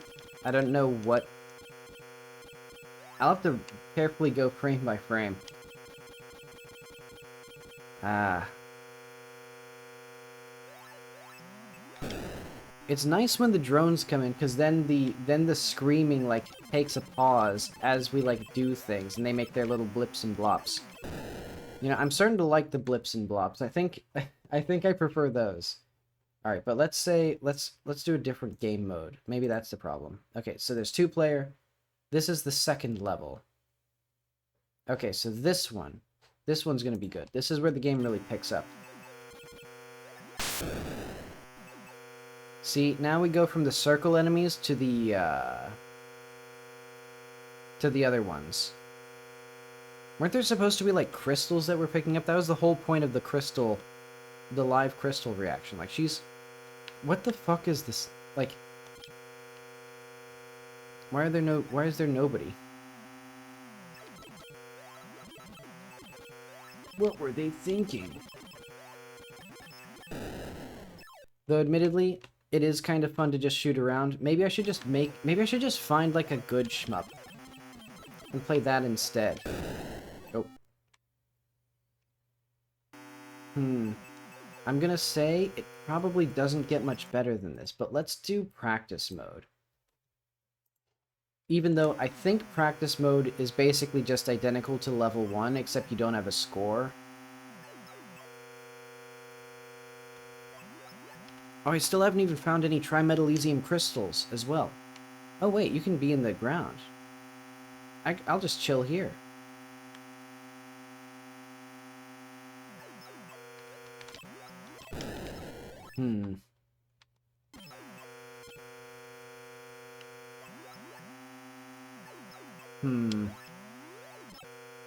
Alright, well, I think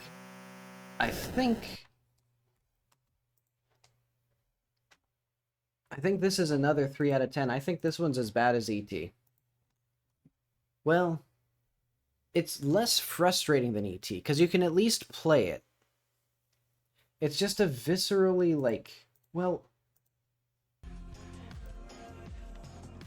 It's unambitious, even for, like, Atari games, and it's just really bad. Well, the sound is really bad.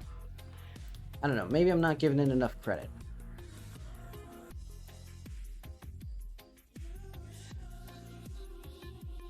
Because I do like how the ship moves on the screen. There's kind of something to it. Like, I like that it lurches forward, but then again, that means that you can't see things that are to the right of you when you're moving right. I'll say... Let's review it at, like, I'll just call it 3 out of 10.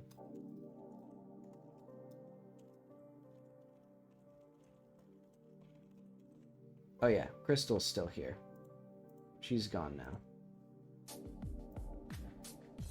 No more trimetallesium crystals for us today.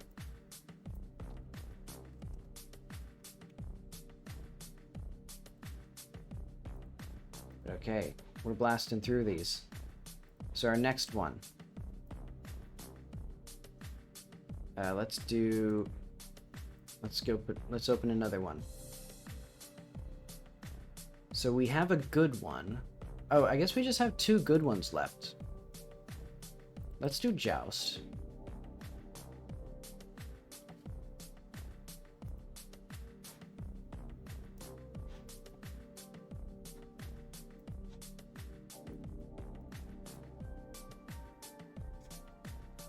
And hopefully it doesn't have any music.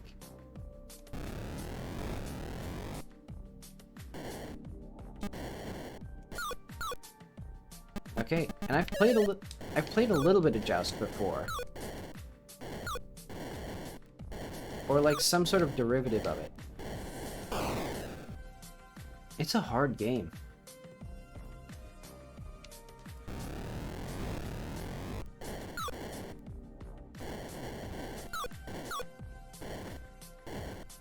Yeah, I didn't realize.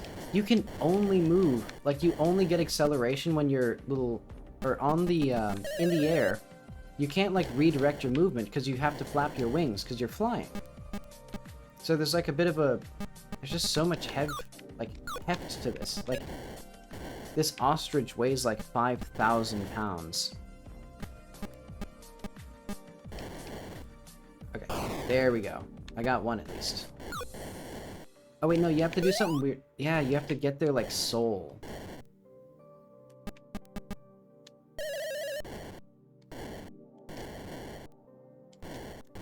This is the hardest game in the entire world.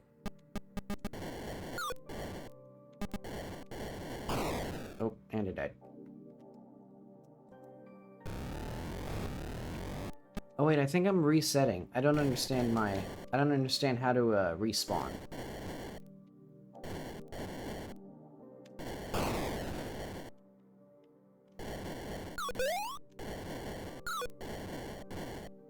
Because I think, unless the game that I was playing was different, if you don't get those little white puffs in time, they'll just respawn. Or like the enemy will respawn. There we go. Excellent. Perfect. Let's do... Oh. Let's see, how do I respawn? There we go. And I died instantly. Wait, hang on. How do I respawn, though? Okay, I should have, hang on. Let's look at the manual. I got the manuals for a reason. I gotta remind myself. I can't just dive into these games. They don't have their in-game tutorials. And look at this art. This is what you're writing. You're a crazy dude on your little ostrich that weighs as much as like a 400-ton thing.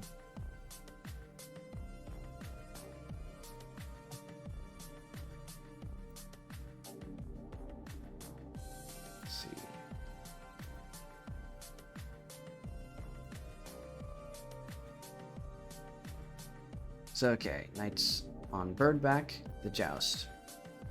To defend yourself, the fire pits, special waves. Okay, I need to figure out how to respawn. I think I get everything, or like I don't mind everything else coming to me. Press game reset and the red button on your controller to start and restart the game. Difficulty switches have no function in this game.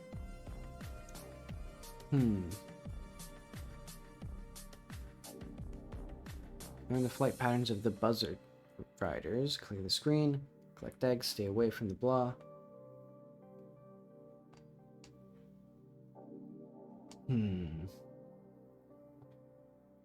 Because I feel like spawning, like the fact that it took like 10 seconds to spawn and then I frame 1 ate shit, or like probably like frame like 5. I'll give him credit. Feels like it's not intentional, or feel like it was not correct.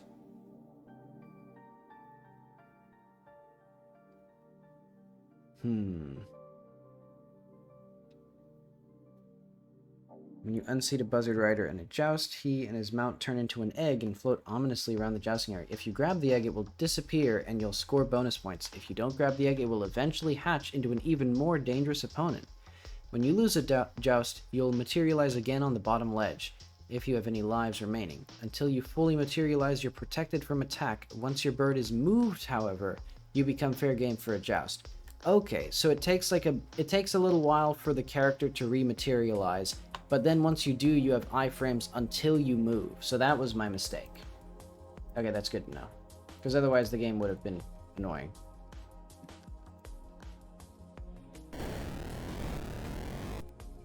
Okay.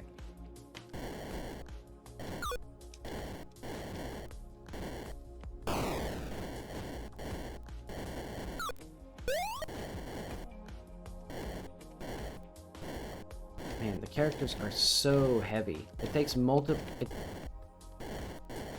Oh, shit. Okay, let's see how this respawning works. How long does it take? There we go.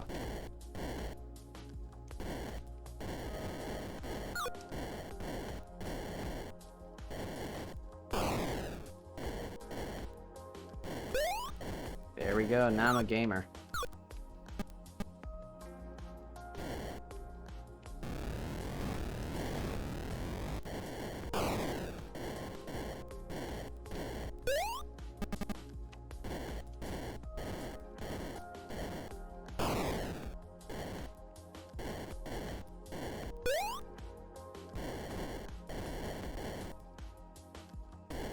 Man, your bird has like... These are the heaviest creatures in the world.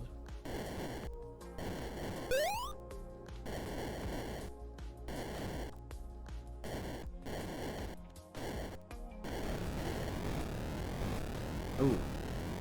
Okay, so good lesson. Do not stand on the ledge or on the edge of the screen when this round is starting. Okay, let's see. So one of those guys is flicking white, so I think he is probably more powerful.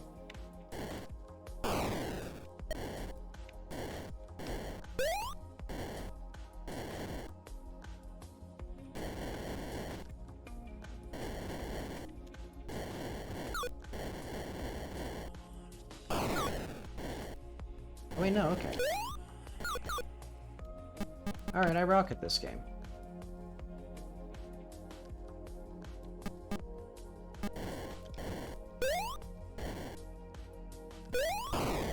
Oh. Oh, interesting. There's... The ground disappeared.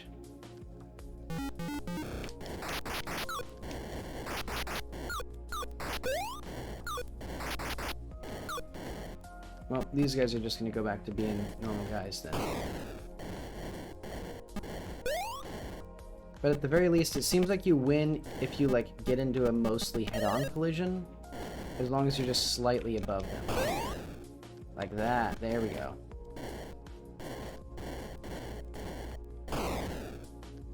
Okay, so I just need to be a little bit above them.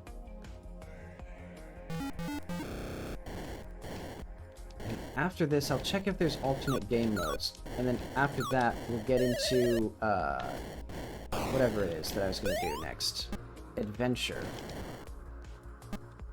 I guess let's go until I get a game over.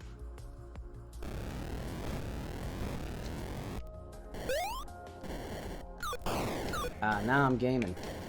I'm a pro at this. Oh, what the fuck? Okay, do I have to, like, defeat this creature?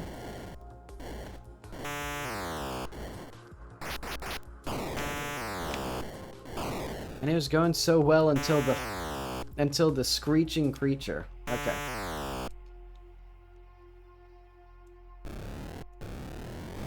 Let's do that for now. So are there alternate game modes? Okay, so there is 2-player. Gladiator wave, egg wave. Oh, okay, no. I think these are just describing different things. Okay, game variations. 1-player skilled, 2-player, 1-player easy, and 2-player easy. Okay. I don't need to test an easy mode. But okay, let's put this.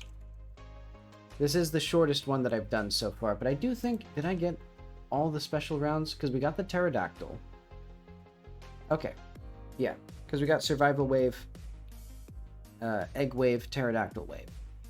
Okay, I'll say this is a fun little arcade style game. I could see myself actually trying to get good at the physics of this game in the modern day, in part because I was playing a WarioWare style game called what's it called? Hang on, I have it in here. It's in my D drive somewhere. Maybe in random.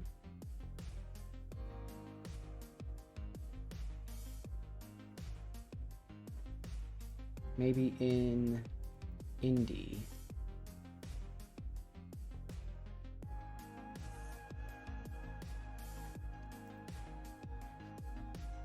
What's that dang game?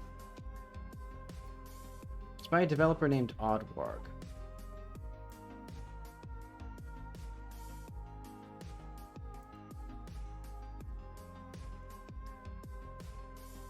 Where are the dang old games? Oh wait. Oh wait, no, we're on oddwarg.com. Oh. Now we're on oddwarg.com.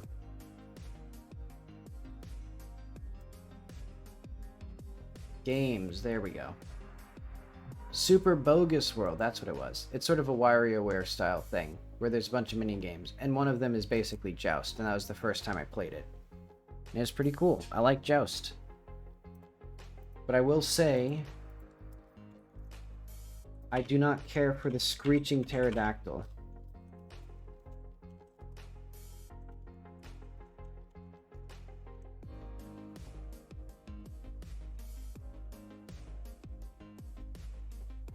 But otherwise not bad. Alright, and now we have Adventure, which is a beloved classic. Frequently referenced by game developers, both young and old. Primarily old, to be frank. Let's turn that off while I get the manual set up here. Don't I have the manual? There it is. Adventure, game program instructions. So this is a game. Let's play it for a few seconds before we go into it. So you are this little guy. You are a little pixel on the screen. And so the question, well,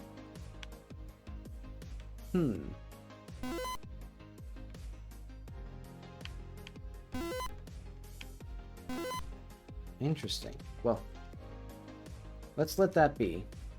Oh, cool. You can wait. So the reset button on the controller. Okay, I think there are actually there must be two buttons on an Atari controller, because we have the A button, and then we have the reset button, which teleports us back to the start of the game without actually resetting it. But for now, that's going to go off, because this one explicitly says that you should play, or that you should read. So, like, note, for more enjoyment of the adventure game program, please read all instructions carefully before beginning play. Keep this instruction booklet handy for quick reference. An evil magician has stolen the enchanted chalice and has hidden it somewhere in the kingdom. The object of the game is to rescue the enchanted chalice and place it inside the golden castle where it belongs.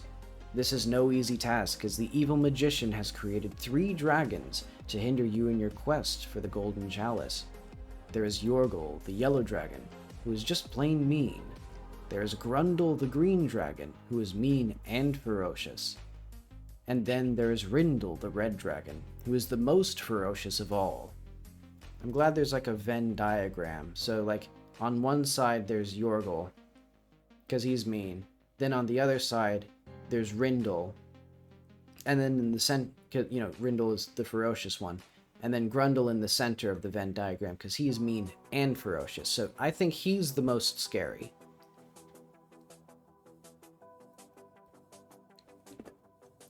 You know, I know they're saying that Rindle is the most ferocious, but I think being somewhat ferocious and mean is scarier.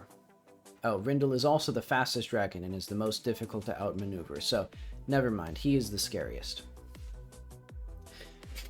There are 3 castles in the kingdom: the White Castle, the Black Castle, and the Golden Castle. Each castle... Let's lower this down a little bit. Each castle has a gate over the entrance. The gate can be opened with the corresponding colored key. Let's actually put on something... Let's put on, like, epic adventure music. We need epic adventure music here. World's most epic adventure music, 2-hour orchestral music mix. Let's do this one.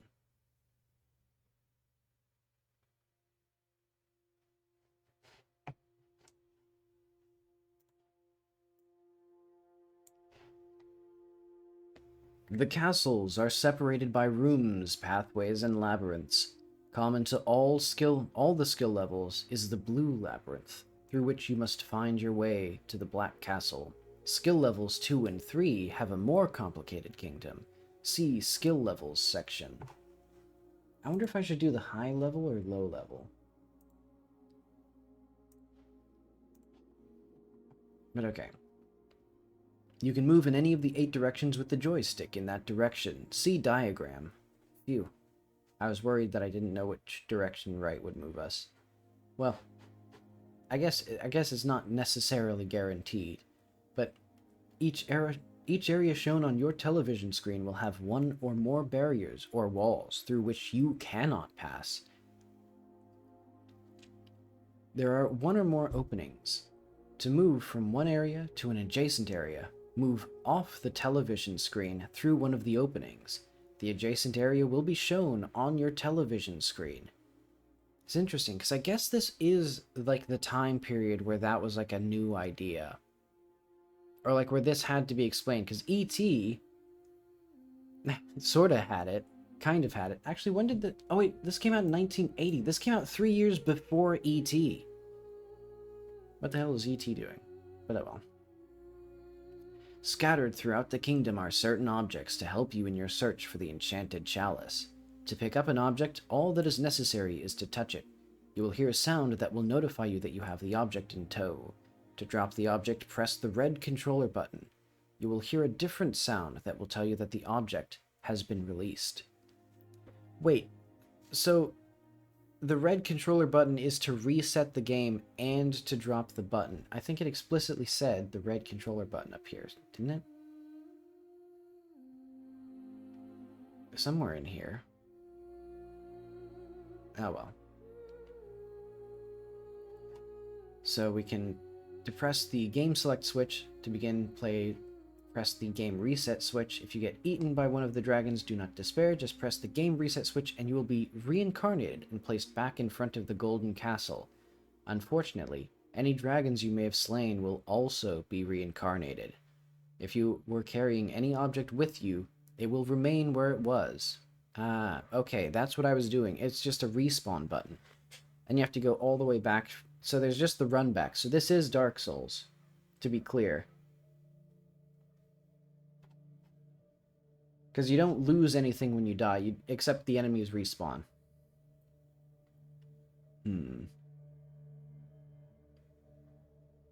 Okay, if you have finished one game and wish to begin another, depress either the game reset or the game select switch. The number of the skill level at which you are playing will appear on the television screen. Depress the game reset switch to begin play. Okay, so the left difficulty switch is in the B position. The dragons will hesitate before they bite you. Therefore, when the left difficulty switch is in the A position, it is more difficult to escape them. I want to put the skill level high, but then the left difficulty to B, because I want a little bit of like a warning when they bite. But okay, good magic. While the evil magician has created many hazards to slow you in your quest to rescue the enchanted chalice, there is some good magic on your side. You have a sword that you can use to slay the dragons. To do this, you must touch him with it. If the right difficulty switch is in the A position, all dragons will run from the sword. Okay, so this is the Holy Sword. Oh, so it's not an arrow, it's a handle. There is a bridge that can be used to pass over the walls of any portion of the kingdom. The bridge cannot be used to pass through any barrier into the next portion, nor can it be used to move from right to left or left to right over a barrier or wall. It also cannot be used to get past a locked castle gate. Pick up the bridge the same as you would any other object. Place the bridge across the wall that you wish to pass over and release it by pushing the red controller button. The ends of the bridge must be visible on both sides of the wall for it to work. After releasing the bridge, you can then pass through it to the other side of the wall or barrier. If you should happen to touch the inside of the bridge while you are passing over the barrier, the bridge will close and you may become trapped in the wall. To release yourself, press the red controller button. If, for some reason, your magic should fail and you still cannot release yourself, press Game Reset and Reincarnate.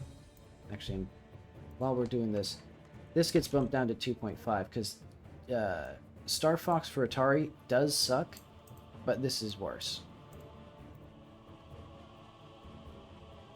Use Reincarnation as a last resort, especially if you have slain one or more dragons. In all games, Yorgel the Red Dragon is afraid of the gold key and will run from it. He will also stay away from whatever room or area of the kingdom in which it may be. To remove objects that are stuck in a wall or out of reach, there is a magnet that affects all inanimate objects, including the bridge. The magnet can also be used to move objects in an adjacent part of the kingdom by putting it in front of you before entering that part of the kingdom. Okay, so then bad magic, so Grindel the green, Grindel the red guards the white key. So I think we need all the 3 keys then. We're not guarding the enchanted chalice. Yorgel the yellow roams freely about the kingdom. Sometimes he'll assist Grindel or Rindel in guarding whatever it may be. So I think we should take down Yorgel first. Maybe.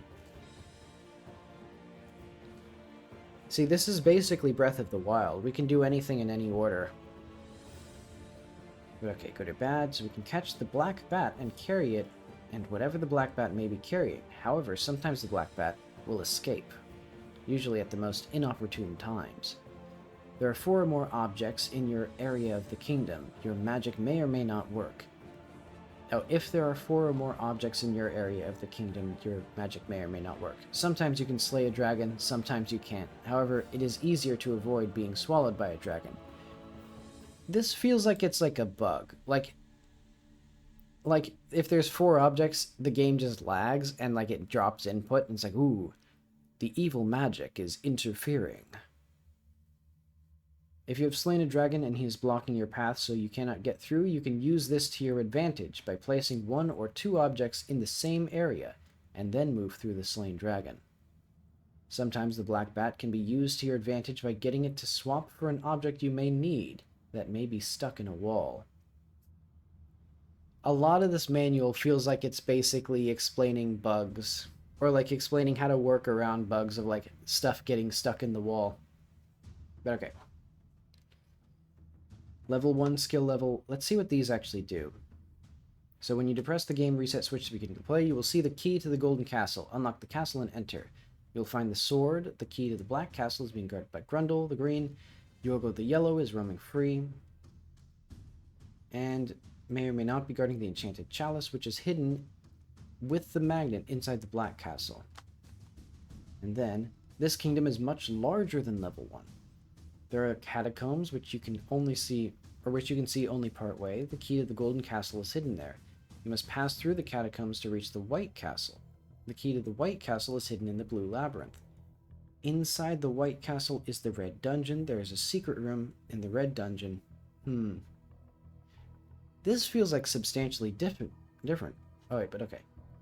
The kingdom is the same as level 2 and level 3, but it is more difficult to play as the evil magician has placed all the objects and dragons randomly within the kingdom. This game has a built-in randomizer. This game was ahead of its time by like 40 years. Well, no. I guess like 20 years. When did randomizers become popular? But yeah, ahead of its time. You will never know for sure what is in the next area of the kingdom until you enter it. Nor will you know for sure whether the enchanted chalice may be hidden. The dragons could be inside any of the castles. Okay, so I think we just play level 1, 2, and then 3 if we want. Okay. So all we need to do, I think... So this is just the key for that, so we don't even need this anymore. So we will use the Holy Sword to slay our evil dragon. There we go. Well, that was easy.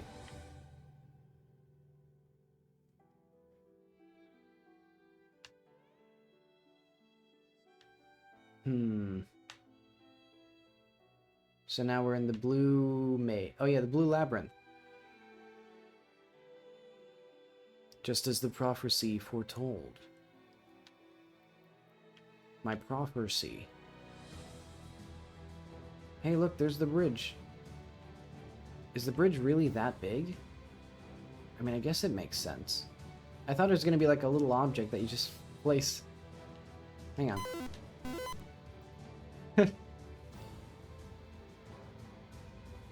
Okay, so let's figure out where to put this. Oh, interesting. It loops around. That's fun.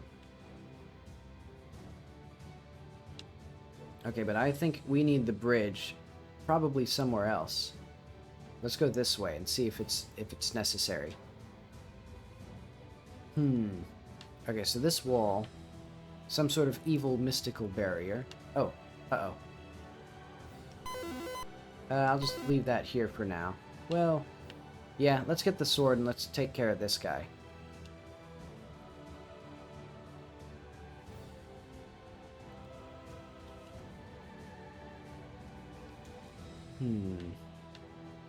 How do I... Uh-oh. Okay, so I think it was this way and then up this way.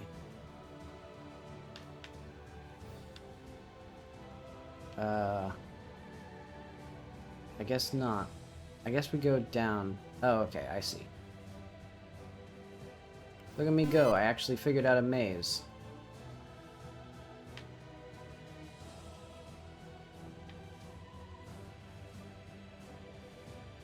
You know another game with mazes?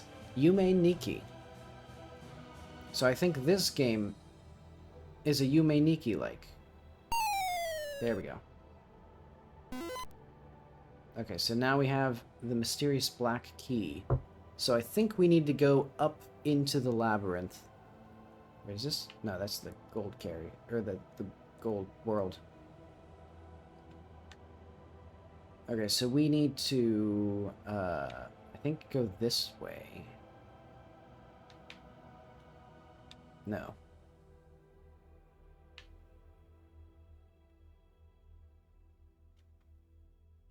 Maybe it is this way.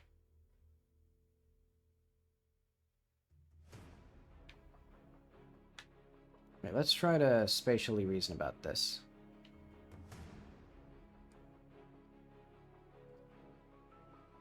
So if I'm here... So if I go down... Okay, so we have to go up into here.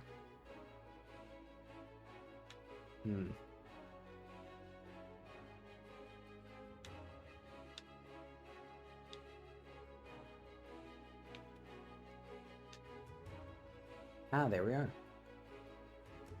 Alright, now let's see if there's anything up here. Because we could go down and right.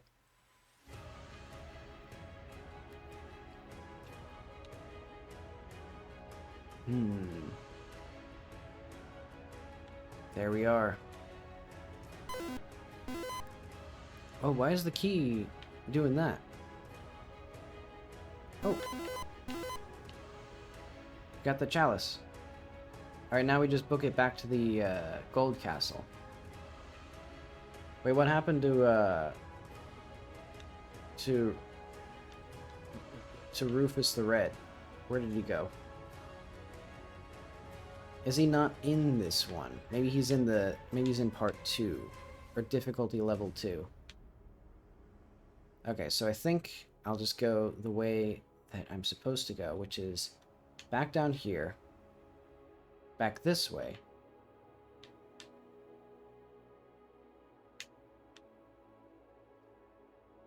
See, this is what E.T. E.T. should have just been an adventure ripoff, but maybe that would have been actually more difficult, because I guess it is quite a lot of stuff. But yeah, this feels like the sort of thing, like the sort of experience that E.T. was gesturing toward. Of, like, going on this wacky, or, you know, little adventure. Oh, shit.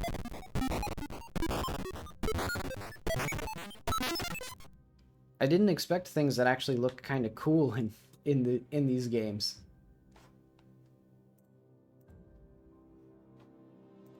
Okay, so I think we won.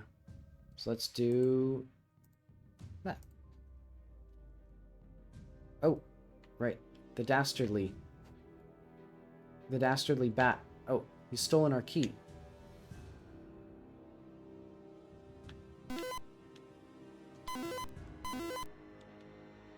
So we need to get the sword by giving the bat an item that he will like, I think. I appreciate that the manual just kind of explained this to me, because it would be cool to discover it, but it'd also be like one of those things that kids only discover after playing the same game 50 times. There we go.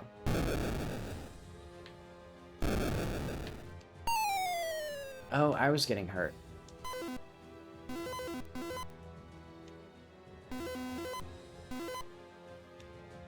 Let's leave him be for the time being. Because I don't think I need... Let's see. I'll put you... I'm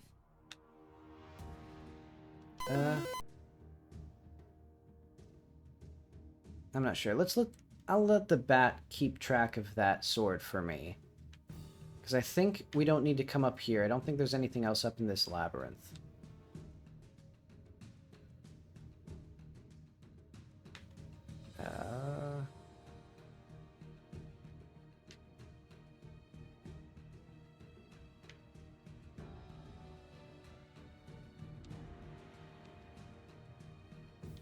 I probably should have gone the correct way instead of the wrong way. Ah well. Okay, so now we need to get to the White Castle.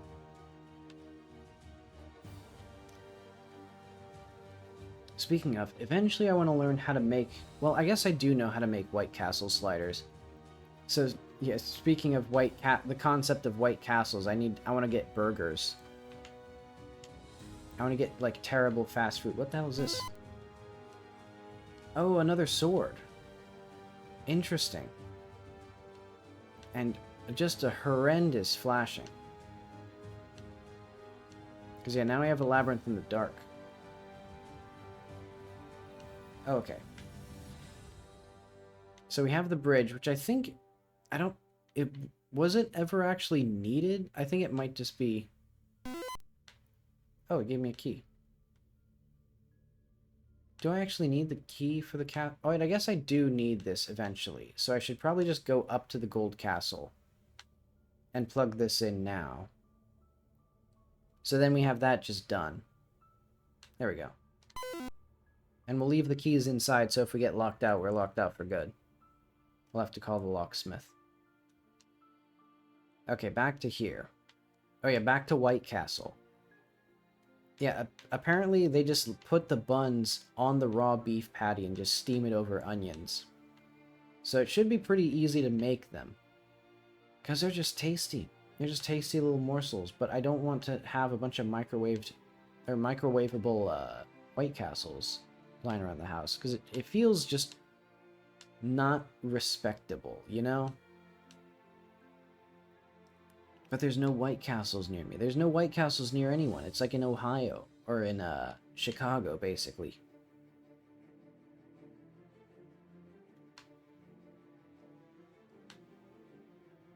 But okay, let's get up. So this is... I like this little game. I can see how this would be a lot more cinematic, because it's not... Instead of using a bunch of budget for, I guess, polishing up a very, very small thing, it's trying to approximate a very large thing. Oh. You know, but modern games these days are too obsessed with graphics, like E.T. So this feels like a place where there's supposed to be stuff. How did I get here, actually? Wait, how did I get here? Oh, did I just accidentally crawl out of the, this area? Also, I just realized at some point I lost the... At some point I dropped the key that I had. And I don't remember where. So I think it's gonna be a while. Oh, wait, no. Okay, interesting. I did not realize...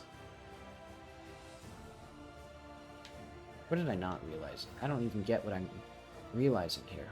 Oh. I think we'll need the sword.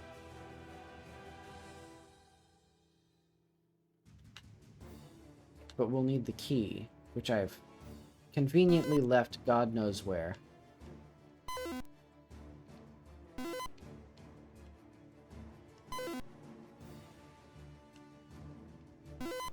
Okay, let's bring the bridge with us while we're at it.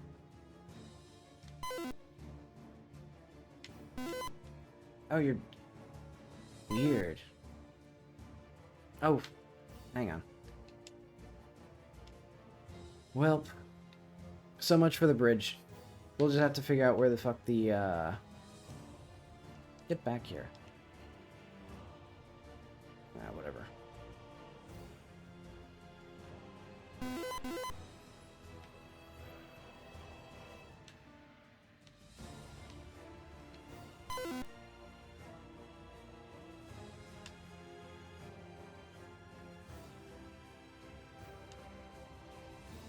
Oh wait, did the bat have something?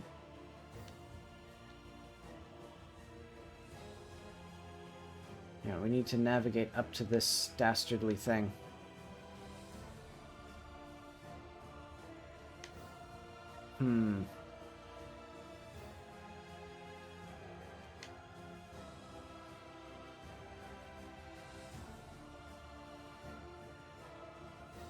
It's gonna be a while before we get up here. Oh, wait, hang on. Okay, no, he's taking the magnet with him. I probably don't need the magnet. Well, he left it. I mean, I guess I'll keep it. Until the bat steals it again.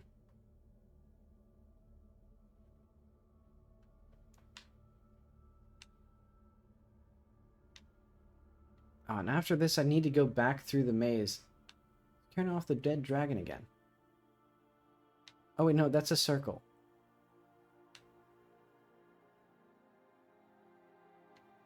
And I'm back at the start. Okay. Where on earth did I leave that key? I made the horrible mistake of putting it down for the... whatever I did, the sword.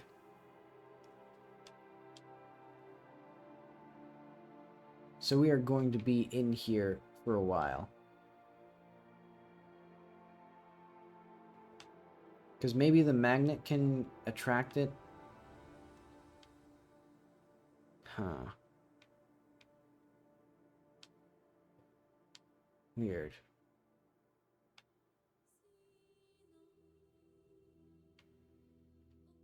Nope. We'll let him be. Oh yeah, this is another like game where there's a fully open environment, like a Rain World thing. So yeah, E.T. is just like... It's very ambitious, but this does basically... Like, it could have just been like this. Like, and that would have made a lot more sense of, like, you walk into items and then use them. Like, maybe... Well, I guess, I don't know how it would have worked with E.T. quite as much. But it would have been a hell of a lot better than, like, you do things by walking into unmarked zones and then pressing the button. I think he stole the magnet and the bridge.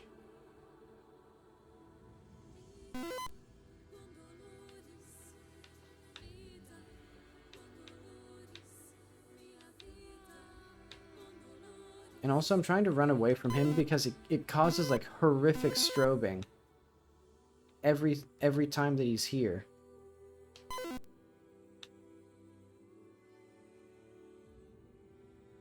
Because I guess it's nice that they keep him up here. Or, what am I trying to say? It's nice that he keeps coming by so that I can get the item he's holding, but it is also, like, the strobing I don't care for.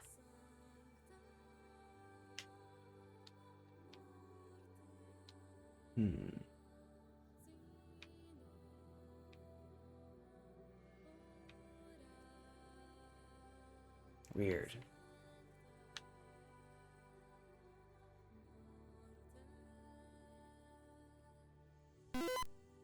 Yeah, this is basically Rain World. And it's a very similar experience of, like, well, I put something somewhere and I need it. Well, actually, I guess that's not really Rain World. You don't really put something somewhere. You just get eaten.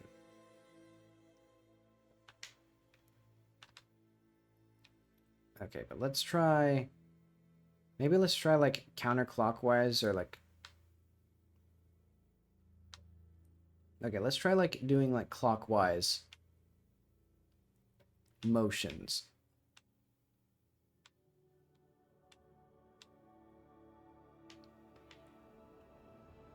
I don't think...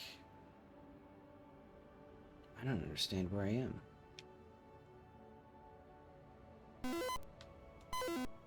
I'll leave you free. Okay, but on the bright side, it seems like when there's an item, you can see it through the darkness. Wait, what? It disappeared.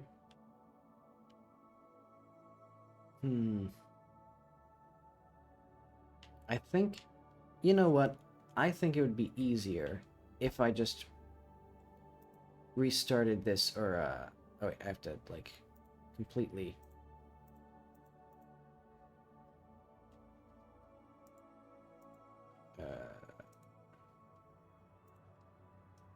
There we go. Let's try this again. So we don't really need the sword from him. I'm just going to go down into the maze, and I'm going to find the key first. And oh, wait, do I need the key here?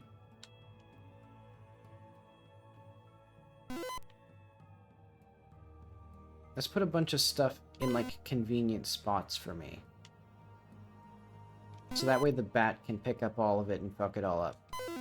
Why do items move on their own?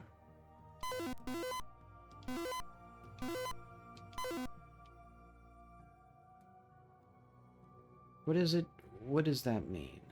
I don't get it. But okay, we found the White Castle again. Oh.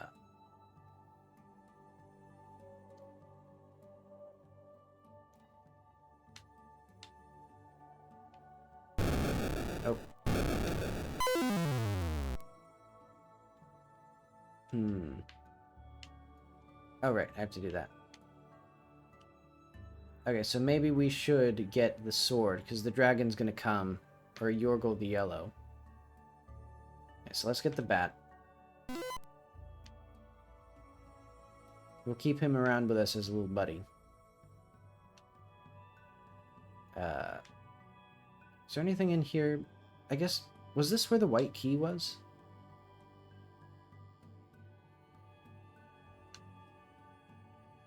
I think this is the wrong way. I think we go this way.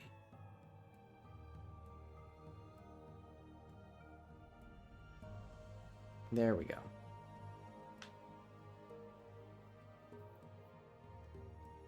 Where did my bat friend go? Oh, there he is. Okay, hang on. You need the other thing. Why did you take the white key?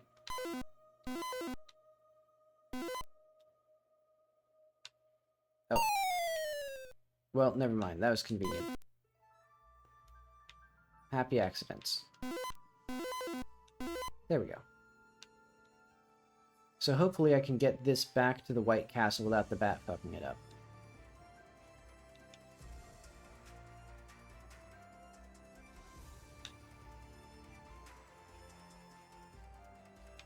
This is our epic music. Oh.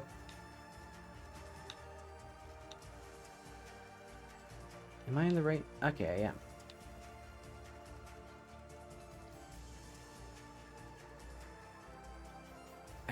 I should also get the sword back. And then, so I think all I need to do is just go left here. Basically. Oh wait, no, there is a sword up there.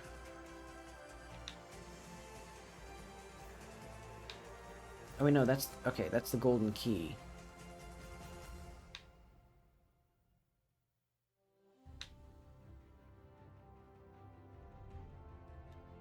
Phew, okay. So now... Oh, uh-oh, uh-oh.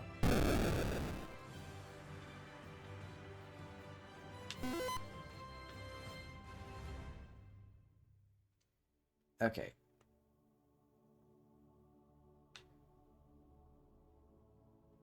Oh, wait, is he... Wait, what dragon was I getting attacked by? Was I getting attacked by the green one? I thought I was getting attacked by the yellow one. Do I have color blindness now? Because he's dragging around the yellow one.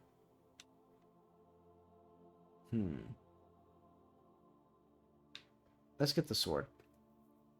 I think maybe the bat... I thought there were two swords. I think the bat actually just took one of the swords and was just, like, taunting it. Or taunting me with it. Uh-oh. Oh, shit. Oh, he's bringing the sword for me.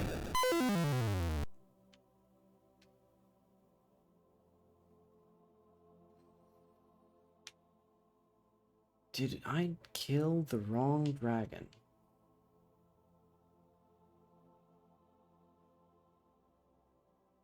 Oh, there's the sword.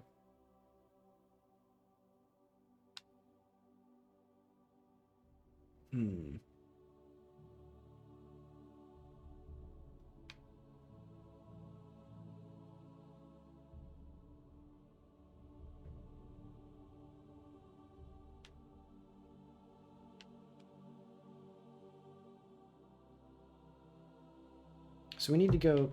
There we go. It feels like it's not quite geometrical, or like...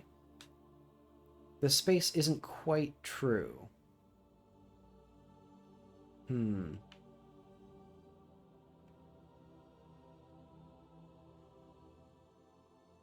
So is he just dragging around a living dragon? The bat is the most powerful enemy in this game. But okay, we need to find the black key. And eventually we need to get the gold key and put that in its rightful place.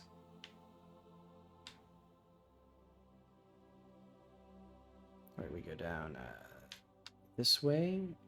No. There we go.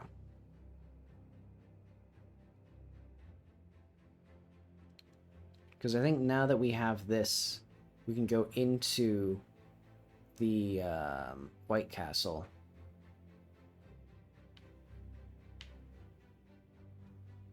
Which I think is this way.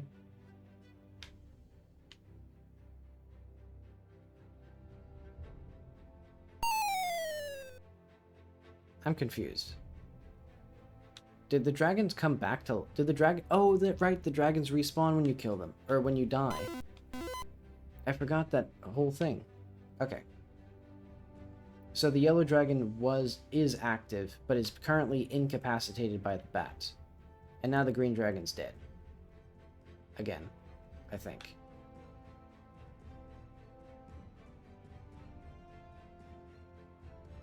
Oh, you need the bridge here.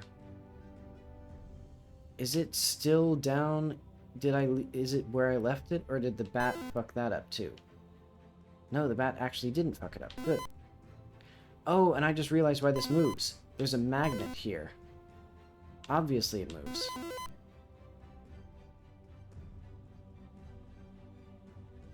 But okay.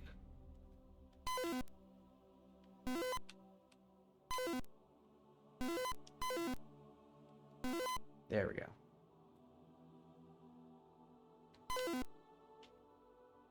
So now, if the bat does not take that, hopefully it's enjoying having fun with the dragon. Then we can kill somebody. I think, presumably the red dragon would not be in the red castle, or the red maze, or whatever this is. Ooh. But now I need to keep this. Hang on, let's put this back with the bridge. Or put it back where I need it.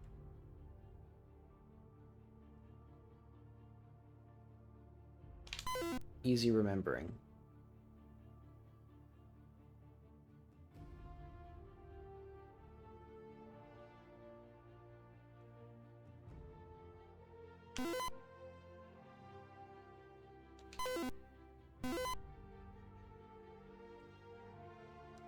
This is a very cool little game. Because it's sort of like a distillation of the modern sort of like sensibilities of like that sense of like, ah, I know what this goes to. I know the significance of this now.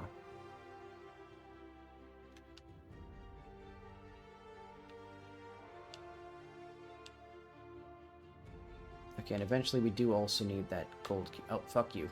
Fuck you. Fuck off. God fucking damn it. The fucking bat. The fucking bat.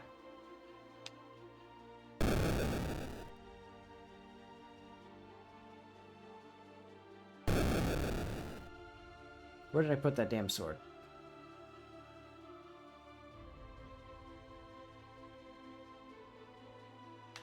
Okay, at least he took the gold key, which I don't need until... Wait, no, he took the gold key and put it God knows where.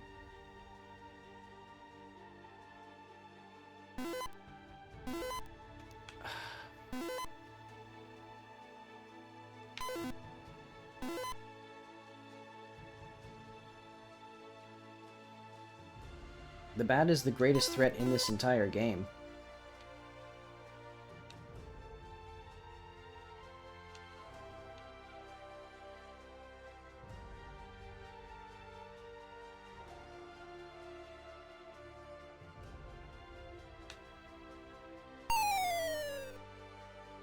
Take that. I like the combat. Like, as simple as it is, there's something cool about the positional nature of, like... Oh, wait, I needed to go back to the Black Castle. Oh, yeah, that was up here, wasn't it? Wrong way. I think.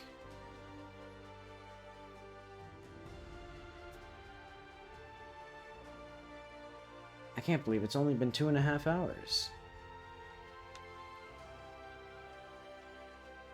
And half of this was just getting ET to work. So I've been playing... Well, I guess it was the title, the headliner. Okay, so we need this here. Hopefully. Unless I die, in which case now I'll have to go all the way back up here to get the sword and kill the other two again.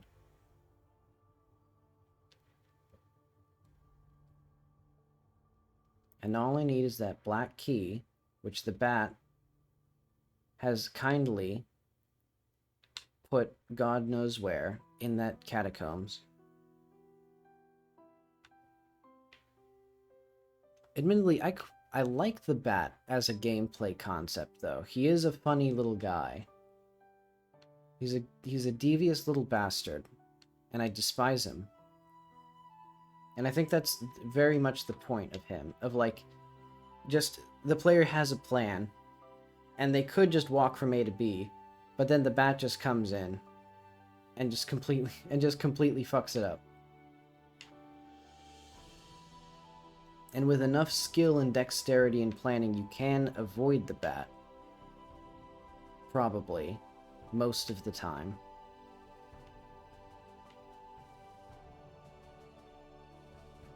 Okay, where the fuck did he put that key?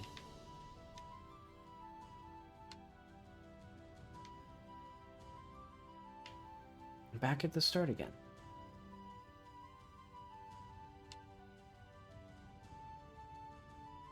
Okay, so I guess I'll just keep combing the catacombs. It might be in here.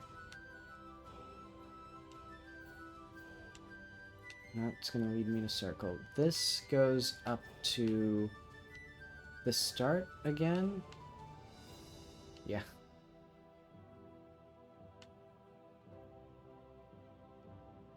At least I'm figuring out where I go. Kind of.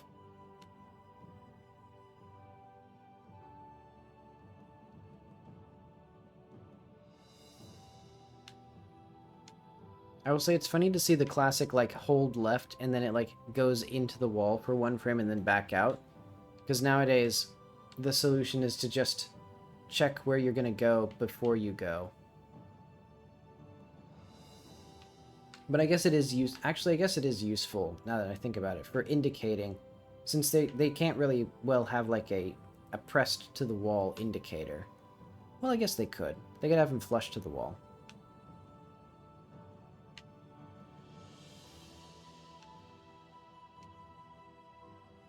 I am not getting out of the hood with this one. I do not know where I am. I'm back at the start. I think that's the start there. Or that's the one that leads up to the room that's the start. Okay, let's just keep going left. I know it's to the left. We might need this. God, you little shit. Well, no, I guess he got the white key. Okay, take the white key. Look at me, I need the white key. Look at how important the white key is. There you go. Okay, so hopefully I can get this working. What's this way? Because I can at least unlock this room. And then just forget about that for the rest of the game. Uh-oh. We need to go... I wonder what these... Oh, these rooms must be for the randomizer.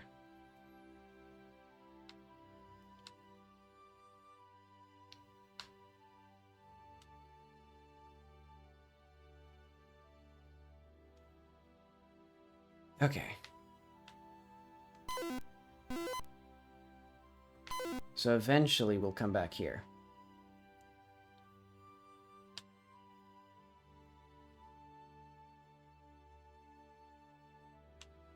What's the bad? Okay, he just has the white key. I don't need that anymore. We need the black key, which I think is probably still in the catacombs if the yellow key... Because the yellow key was in the maze. Or in this catacombs. And then the bat just... Okay, the bat now has the dead dragon.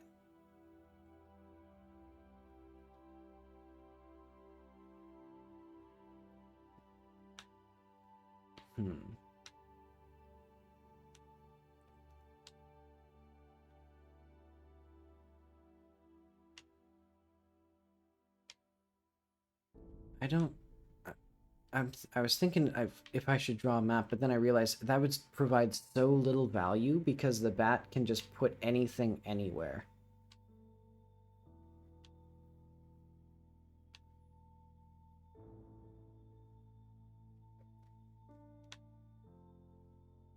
And also, I have no idea how I wound up back at the start from where I am.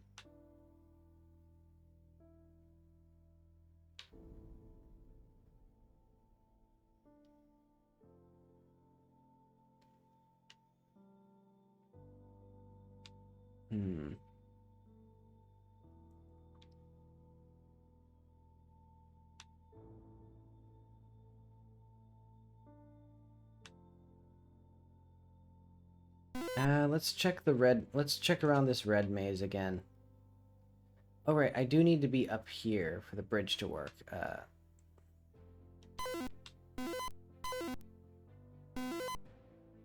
Oh, wait, the magnet is gonna fuck up the bridge.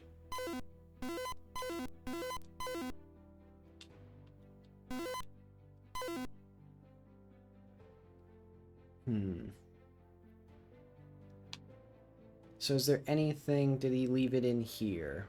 While I'm here, I might as well check.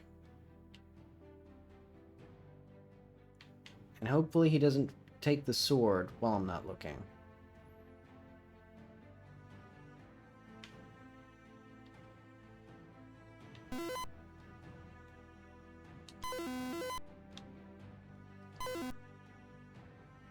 I mean, I guess while I'm fiddling with stuff, I could just take the bat with me.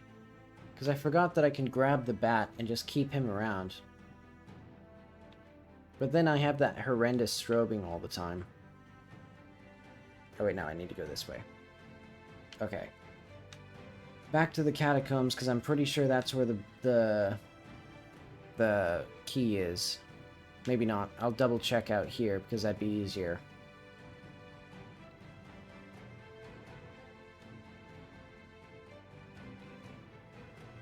Let's not check the labyrinth for now.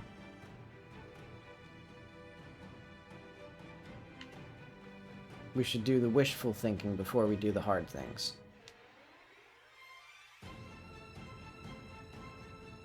Alright, because it's not in the red labyrinth. It's not in the just rooms.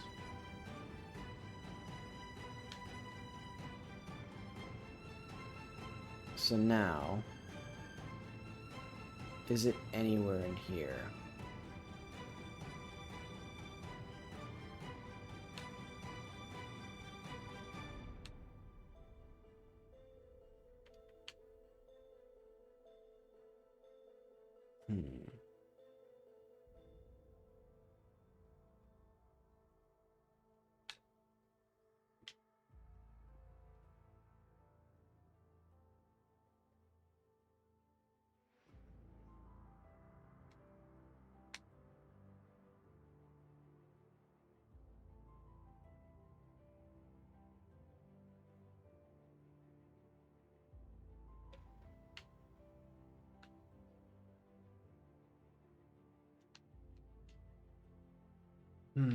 Where is that motherfucking black key?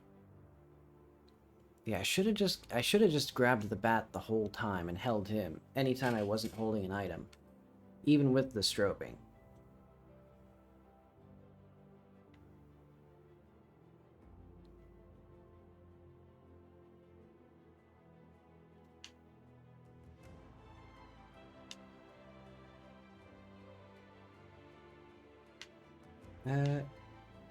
Hang on.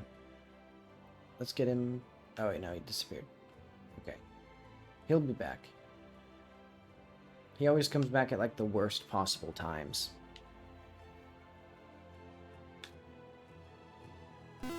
There we go.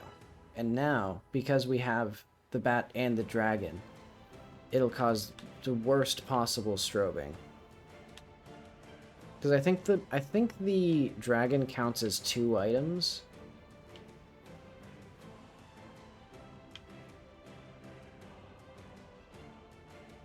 Oh boy.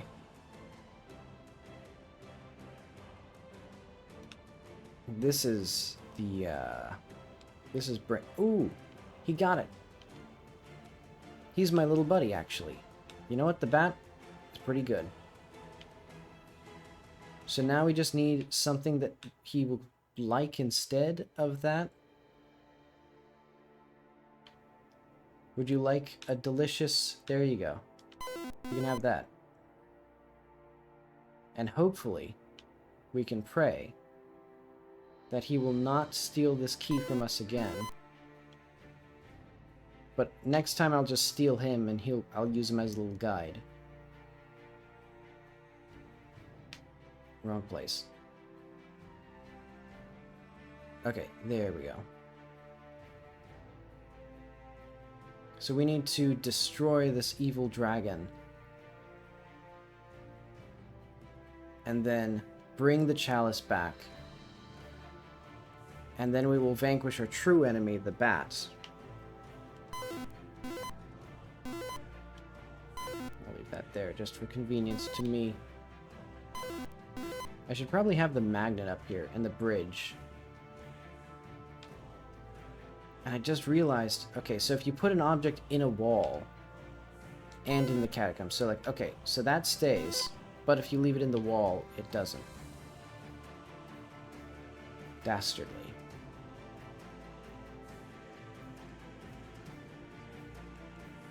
I see him. Is he gonna eat me? How's he gonna eat me? There we go. And thankfully, the strobing. Okay, but all I need to do is bring this back alive.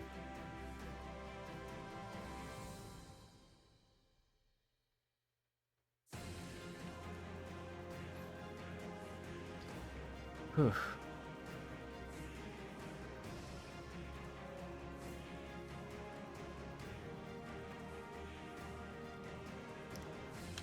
Oh, fuck you. You motherfucker. Of course he got it. You fucking piece of shit. Where the fuck is he?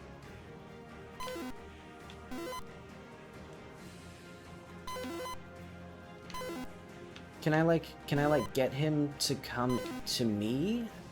Like, where does he like to hang out? Is the question.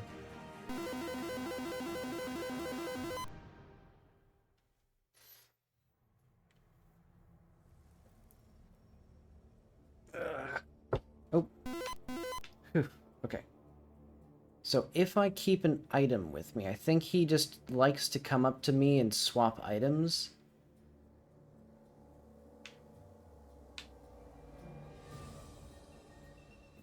Which makes sense, because that's the way that it would fuck up the player. Okay. We win.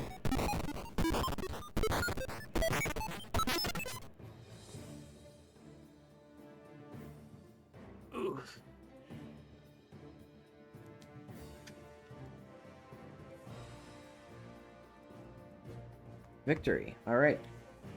I think this is a pretty cool little game. What should we rate it? Because it's a very, like, concentrated little version of, like, a Metroidvania type thing, or what those became.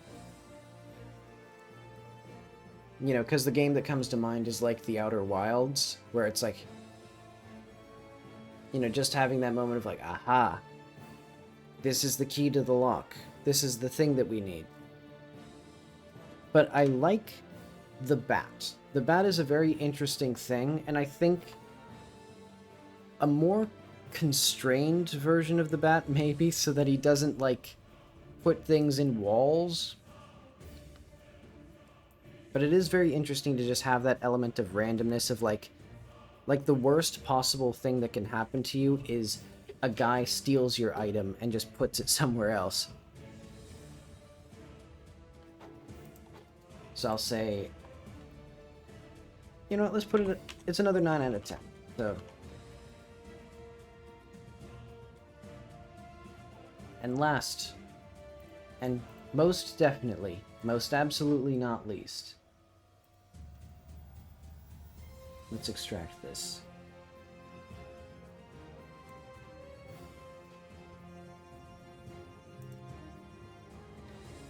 "3D Tic-Tac-Toe.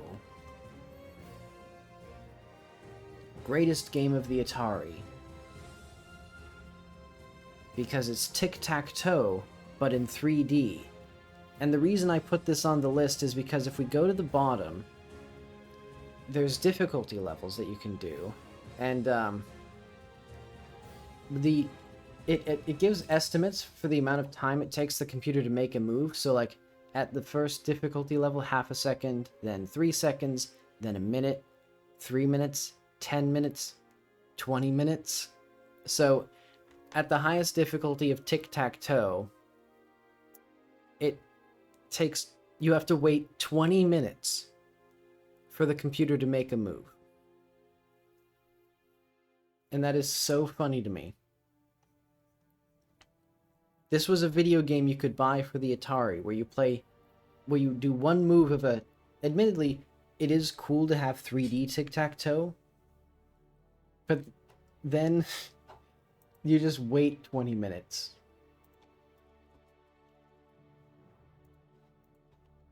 So you know what? Let's get that in here. So let's start with like a probably not the most difficult, but we'll do level 2.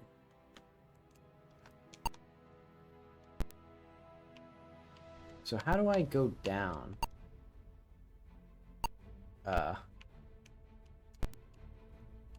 Can I go down? Oh, interesting. It also controls badly. Like going from thing to thing, there's so much latency.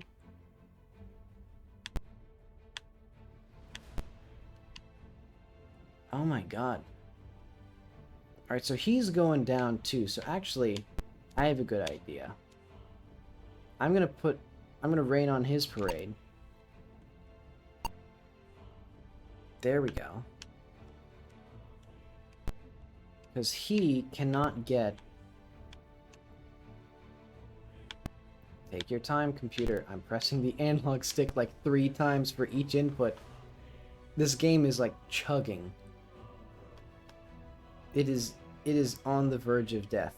But okay, also the fact that the individual boards are so far apart means that it's very hard for me to visualize what is actually happening. Like, I think this is a completely useless move, as far as I can see. Oh wait, no. He can do this. So this, that. That would be a tic-tac-toe. Or this. No, that wouldn't work. This, and this would be optimal. But okay, I'm gonna just do the one that I have. Ah, damn. Yeah, I didn't set up any stank.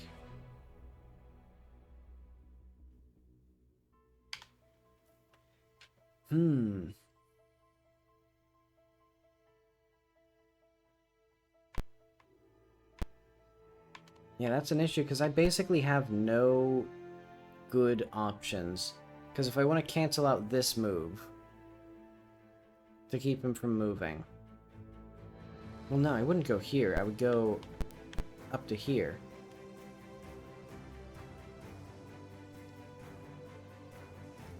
And then that gives me precisely 0 moves, so I'm on the back foot now.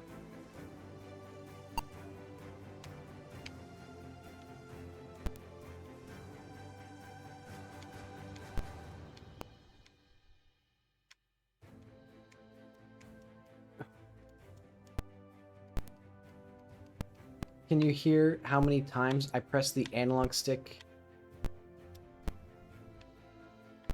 Okay, I think it's because I was tapping it. You have to hold it for like half a second, and then it'll register.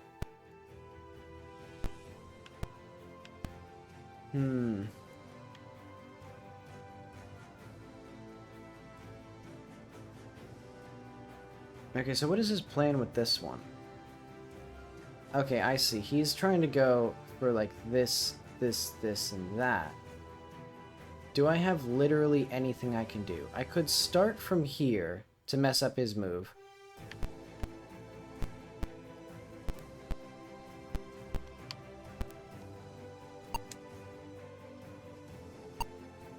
And then I can try to, I guess, just ignore what he's doing for now.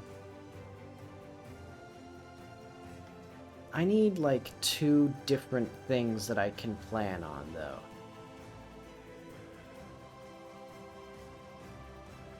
Oh, because he's... Why is he still going for that corner? That doesn't really seem like it'd be useful for him at all. Yeah. He did exactly what I thought he was going to do. Oh, wait, but hang on. I have a dastardly trick that I don't think he'll be advanced enough to anticipate. Okay, so what is he doing now? So he's trying to go, I think, from here, here, here, and then here. Oh, because right, because he has one move until he does that.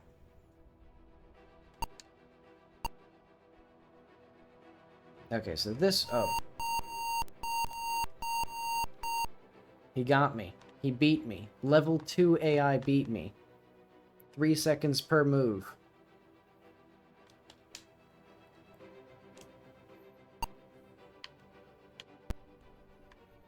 Alright, what do I want exactly? I'm going to start in a corner.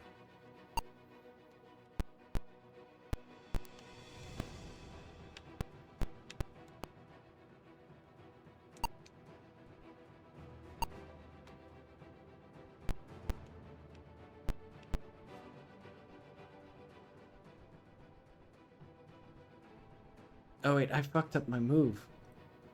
I did the wrong move.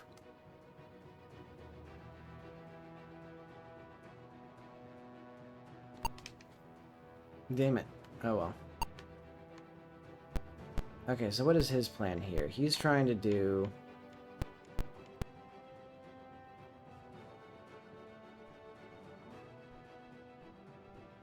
I think he only has 2 in any direction right now. So if I get this... No, if I get this, he would instantly see this and cut me off. So what can I do to make it harder for him to figure out what I want to do?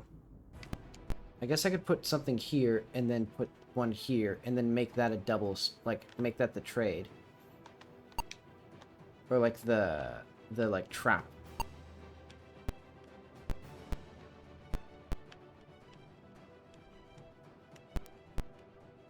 Okay, because what is his plan here? He still only has 2 in all directions. Like, he doesn't have any... He doesn't have anything.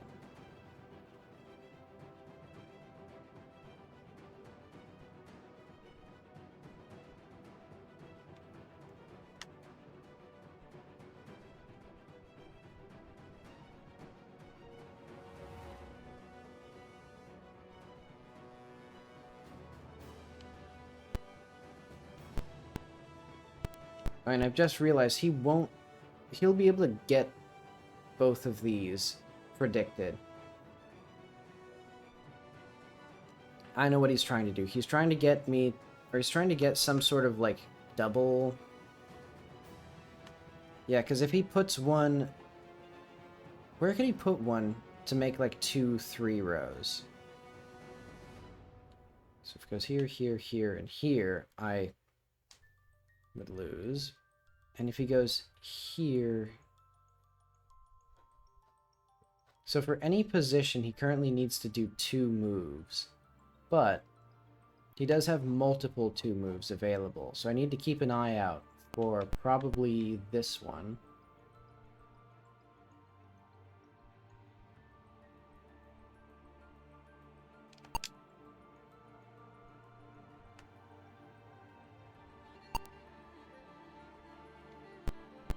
It's so weird how the screen goes completely blank when that happens.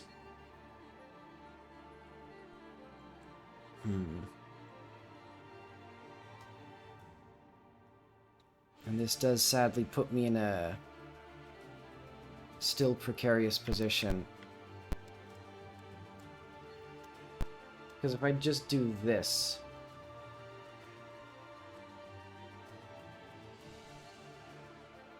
Oh wait, I think I completely fucked up all of my...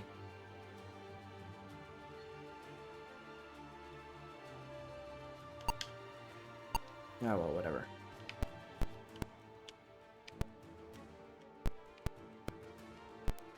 Okay, so now I have that 3 completely broken off.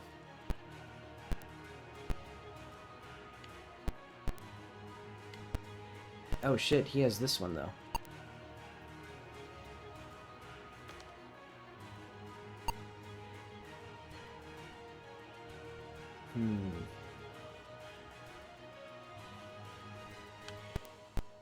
Real battle of the brainless here. I'm not doing good at all.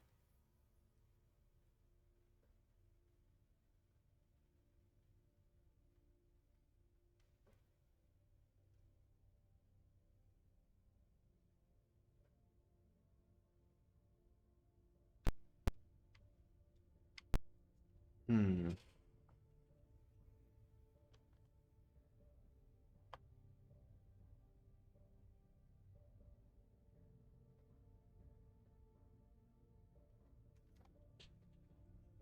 Because I don't... Hmm.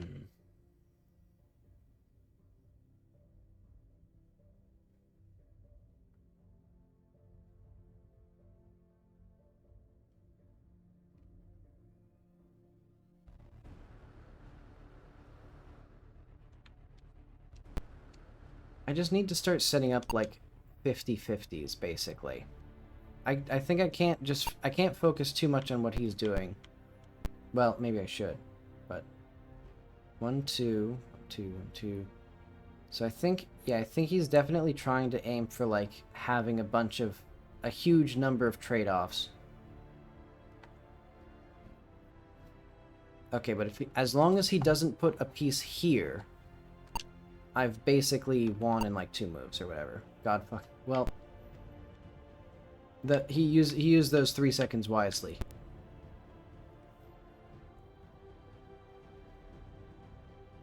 Okay, how do I set up another one of those?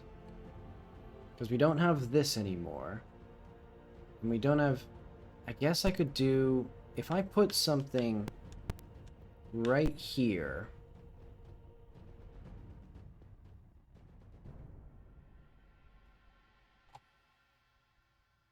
And then right there, maybe he won't see it.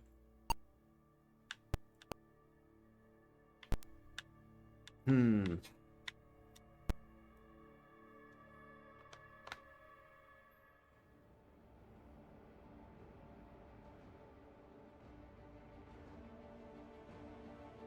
What if I put it down here, and then he doesn't notice that? Oh wait, hang on. I gotta make sure that he doesn't have any, like, 3s of his own. No, he doesn't. Okay, so if I put one here, and then one here, and he doesn't notice this here, then I can actually do... Wait, what can I do?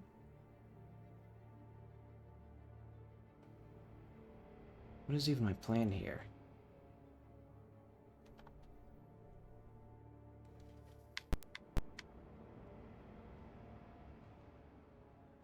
I guess let's just try it again.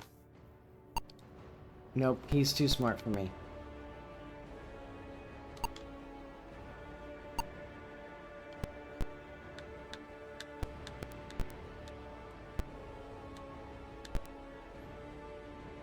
Oh, wait. No, I'm too smart for me. Because if I put one here, then I have 3, and I have 3. He cannot win here. Oh, no, he can. Never mind. Smug little shit. The smug little fucker. I don't think I'm ever gonna beat this guy. Okay, I guess what I need is I need a plan. I need to set up a thing as early as possible.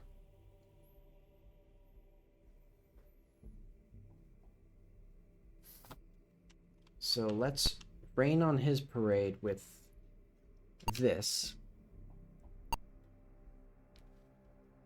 Okay, so he's going for that. So let's go for... I'm thinking one of these and one of these. Wait, no. Maybe just these two. Like, the row and this column. And so that way, we can interfere with this diagonal line there. Okay, because he's going for what he's going for.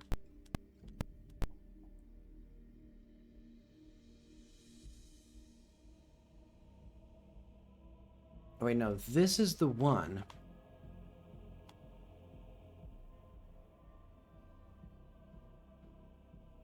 I've already messed up my plan.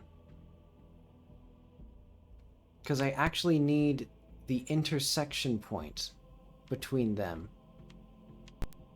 to be, let's just put this one like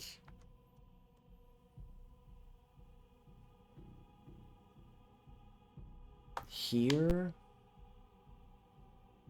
No. Let's let him do what he's doing for now.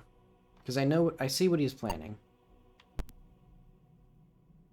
I don't see what he's planning. Oh wait, no. Because if he puts it here, that's too easy. But yeah, basically what I need is actually, I need this to be the last piece that I put. I need to put a piece down here now.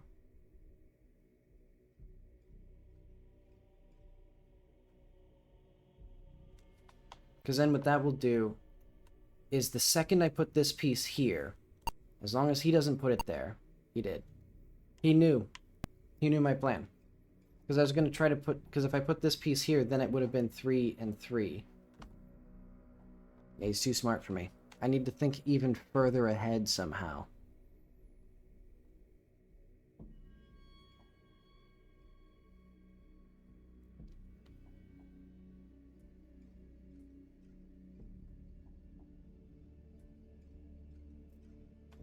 Because I do have this, and this still open.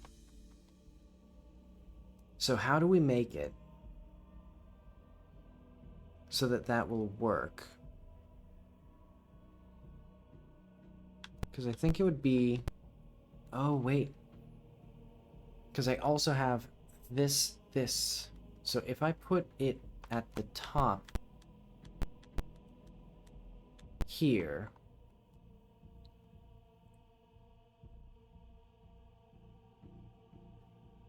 No, but that's gonna just do exactly the same thing. I need to have 3 of them set up at the same time. Or like start building up these like 3-row things multiple at a time.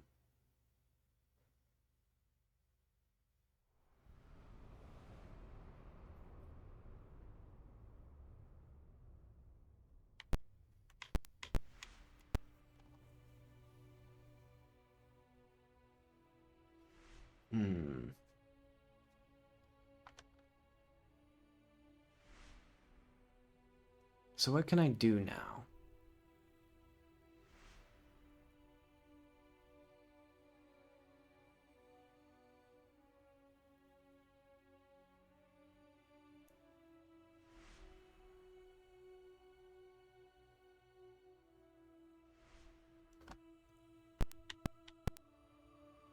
Fuck it.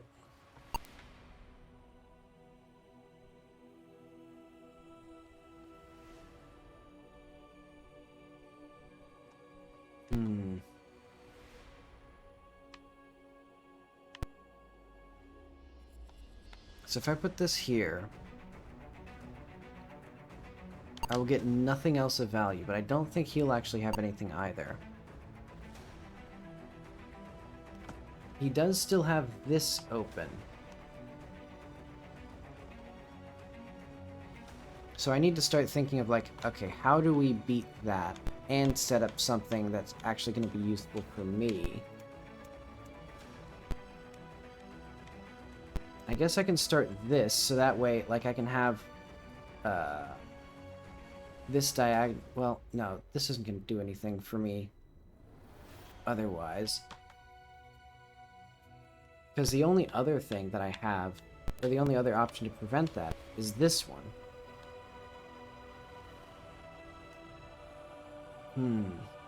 And that does, like, nothing for me.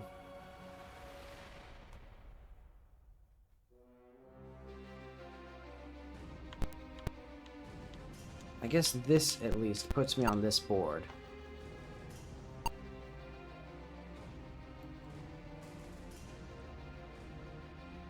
Alright, and now his plan is this, this, this, this. And do I have any, counteraction to that? I do have this one.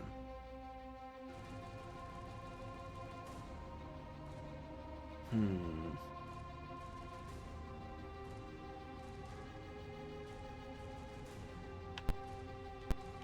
What if I did this? So this gives me this. So it gives me the start of this thing here. And it gives me the start of this thing here. No, that isn't anything.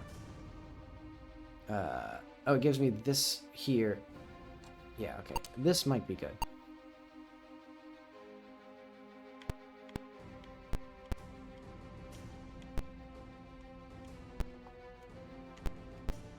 Though he has forced my hand into,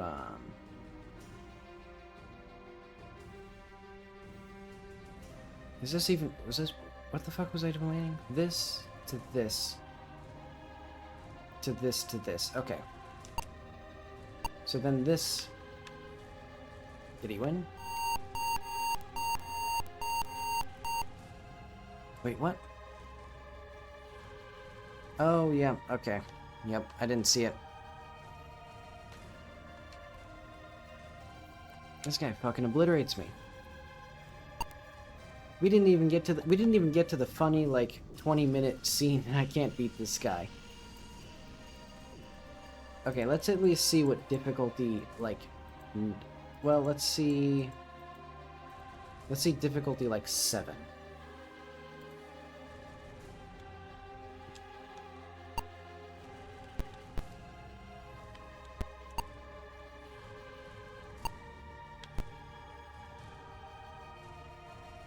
I don't get it. Maybe there's some sort of emulator trick where it's speeding it up, actually.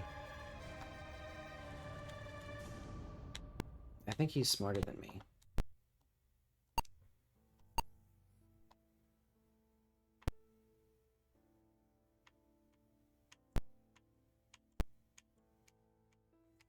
Yeah, because if I put this here, he's gonna know for a fact that this is what I want. I guess he isn't. Oh wait, no, he already won.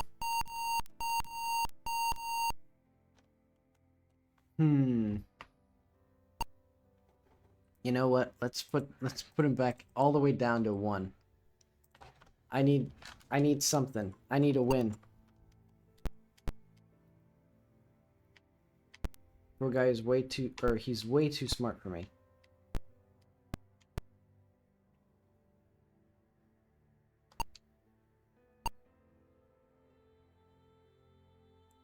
So I will let him do his thing.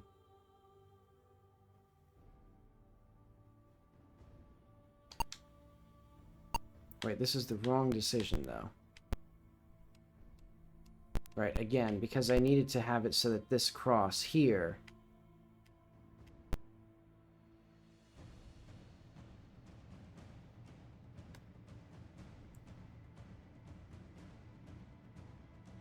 Ah, well, let him play his own game.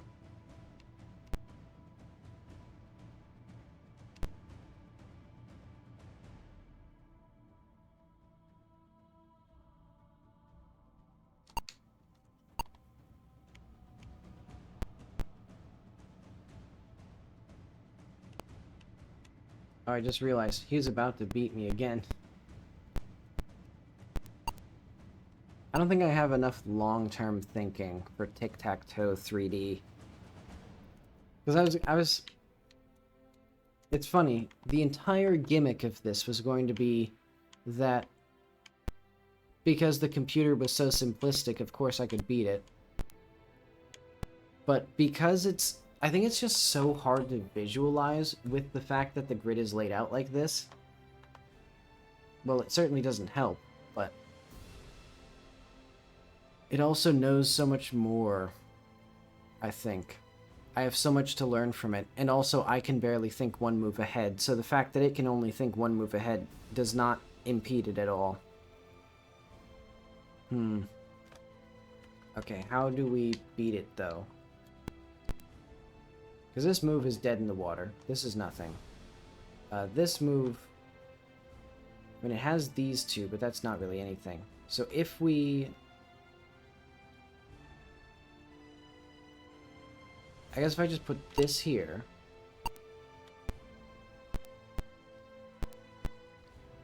Okay, so let's see its plan first. So this gives it this diagonal. Or this, yeah, here to here to here to here. And it potentially starts on here to here to here to here. So it's already one step ahead of me in its plan.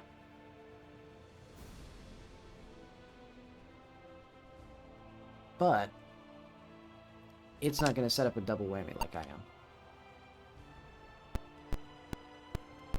Well, it might. But okay, so what does this give it? It gives it 2. It gives it 2 this way.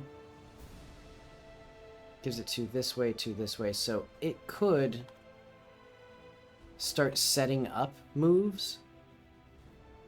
But I can start setting up moves as well.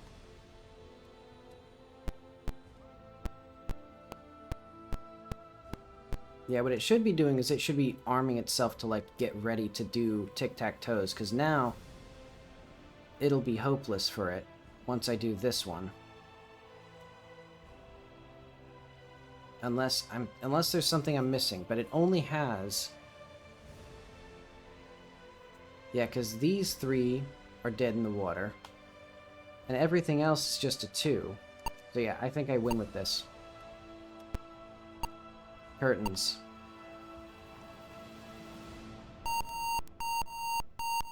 Alright. I think that will conclude Bad Games. The first episode of Bad Games. So we played E.T., and turns out it is not overhated. Well, is it the worst Atari game of all time? Probably not. It is, I think, the worst of the ones that I played.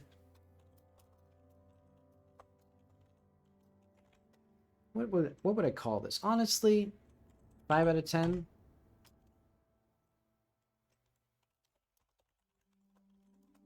Because I could only beat it at level 1. Surprisingly not as bad as I thought. This was from a, like, worst Atari games of all time list. Maybe if I were smarter, if it did not pose such an immense challenge to me, it would have been better. But anyway, let's go through the list again. Okay, so E.T. Atari is now 2.5 out of 10. It is buggy. It is basically well, I thought it could never work on Atari because of just the one button. Because the whole, like, power zone concept, horribly designed. Like, just the fact that you have to wander around places trying to figure out where the fuck, like, the, like, call zone is and, like, all that stuff. Not fun. I could only beat it on the easiest difficulty. It's like, there is a fun idea here, but something like Adventure does a similar idea of, like, you know, you have different actions that you can do contextually, and you, like, wander around the world and you have threats. It does that way better, and it came out like 3 years earlier, or 2 years earlier or something. Space Invaders, great, fun. I can see why it's a classic. I can see why it made Atari popular. Star Fox on the Atari is incomprehensible. I did not see any trimetallium... What the fuck were they called? Trimetallium crystals? Joust is good. Well, is 7 out of 10... Is that reasonable? Let's bump... Well... Let's bump it up to 8. No, wait. What was the bug that I... No, it wasn't really a bug. It's something I was complaining about. Adventure is a fun little game. I like the chaos that the bat adds. And I think I would actually play the randomized version again. And do that. And I can see why it was such a big inspiration for, like, people who were playing Atari as it came out, of like, whoa. Like, this is a completely new feeling for a little video game on a console. Like, because now it's like the classic feeling of, like, Metroidvanias and exploration games and stuff, of just finding the key to some important thing, getting, you know, the item that you need. But I do think the bat is a unique twist on it that hasn't been replicated, really, of fucking you up constantly. And then 3D Tic-Tac-Toe, surprisingly difficult. The main reason it's 5 out of 10 is just because, like, literally the one action you do is select cells, or select little squares, and it's so slow. It's so slow to do it. Like, I don't know how the input lag is like that. But alright. I guess that's it. So I'll be back whenever I want to be back. I might do this again, because it is pretty fun. But oh well, I'll find something neat eventually. Until then, regular development streams resume tomorrow. See you then.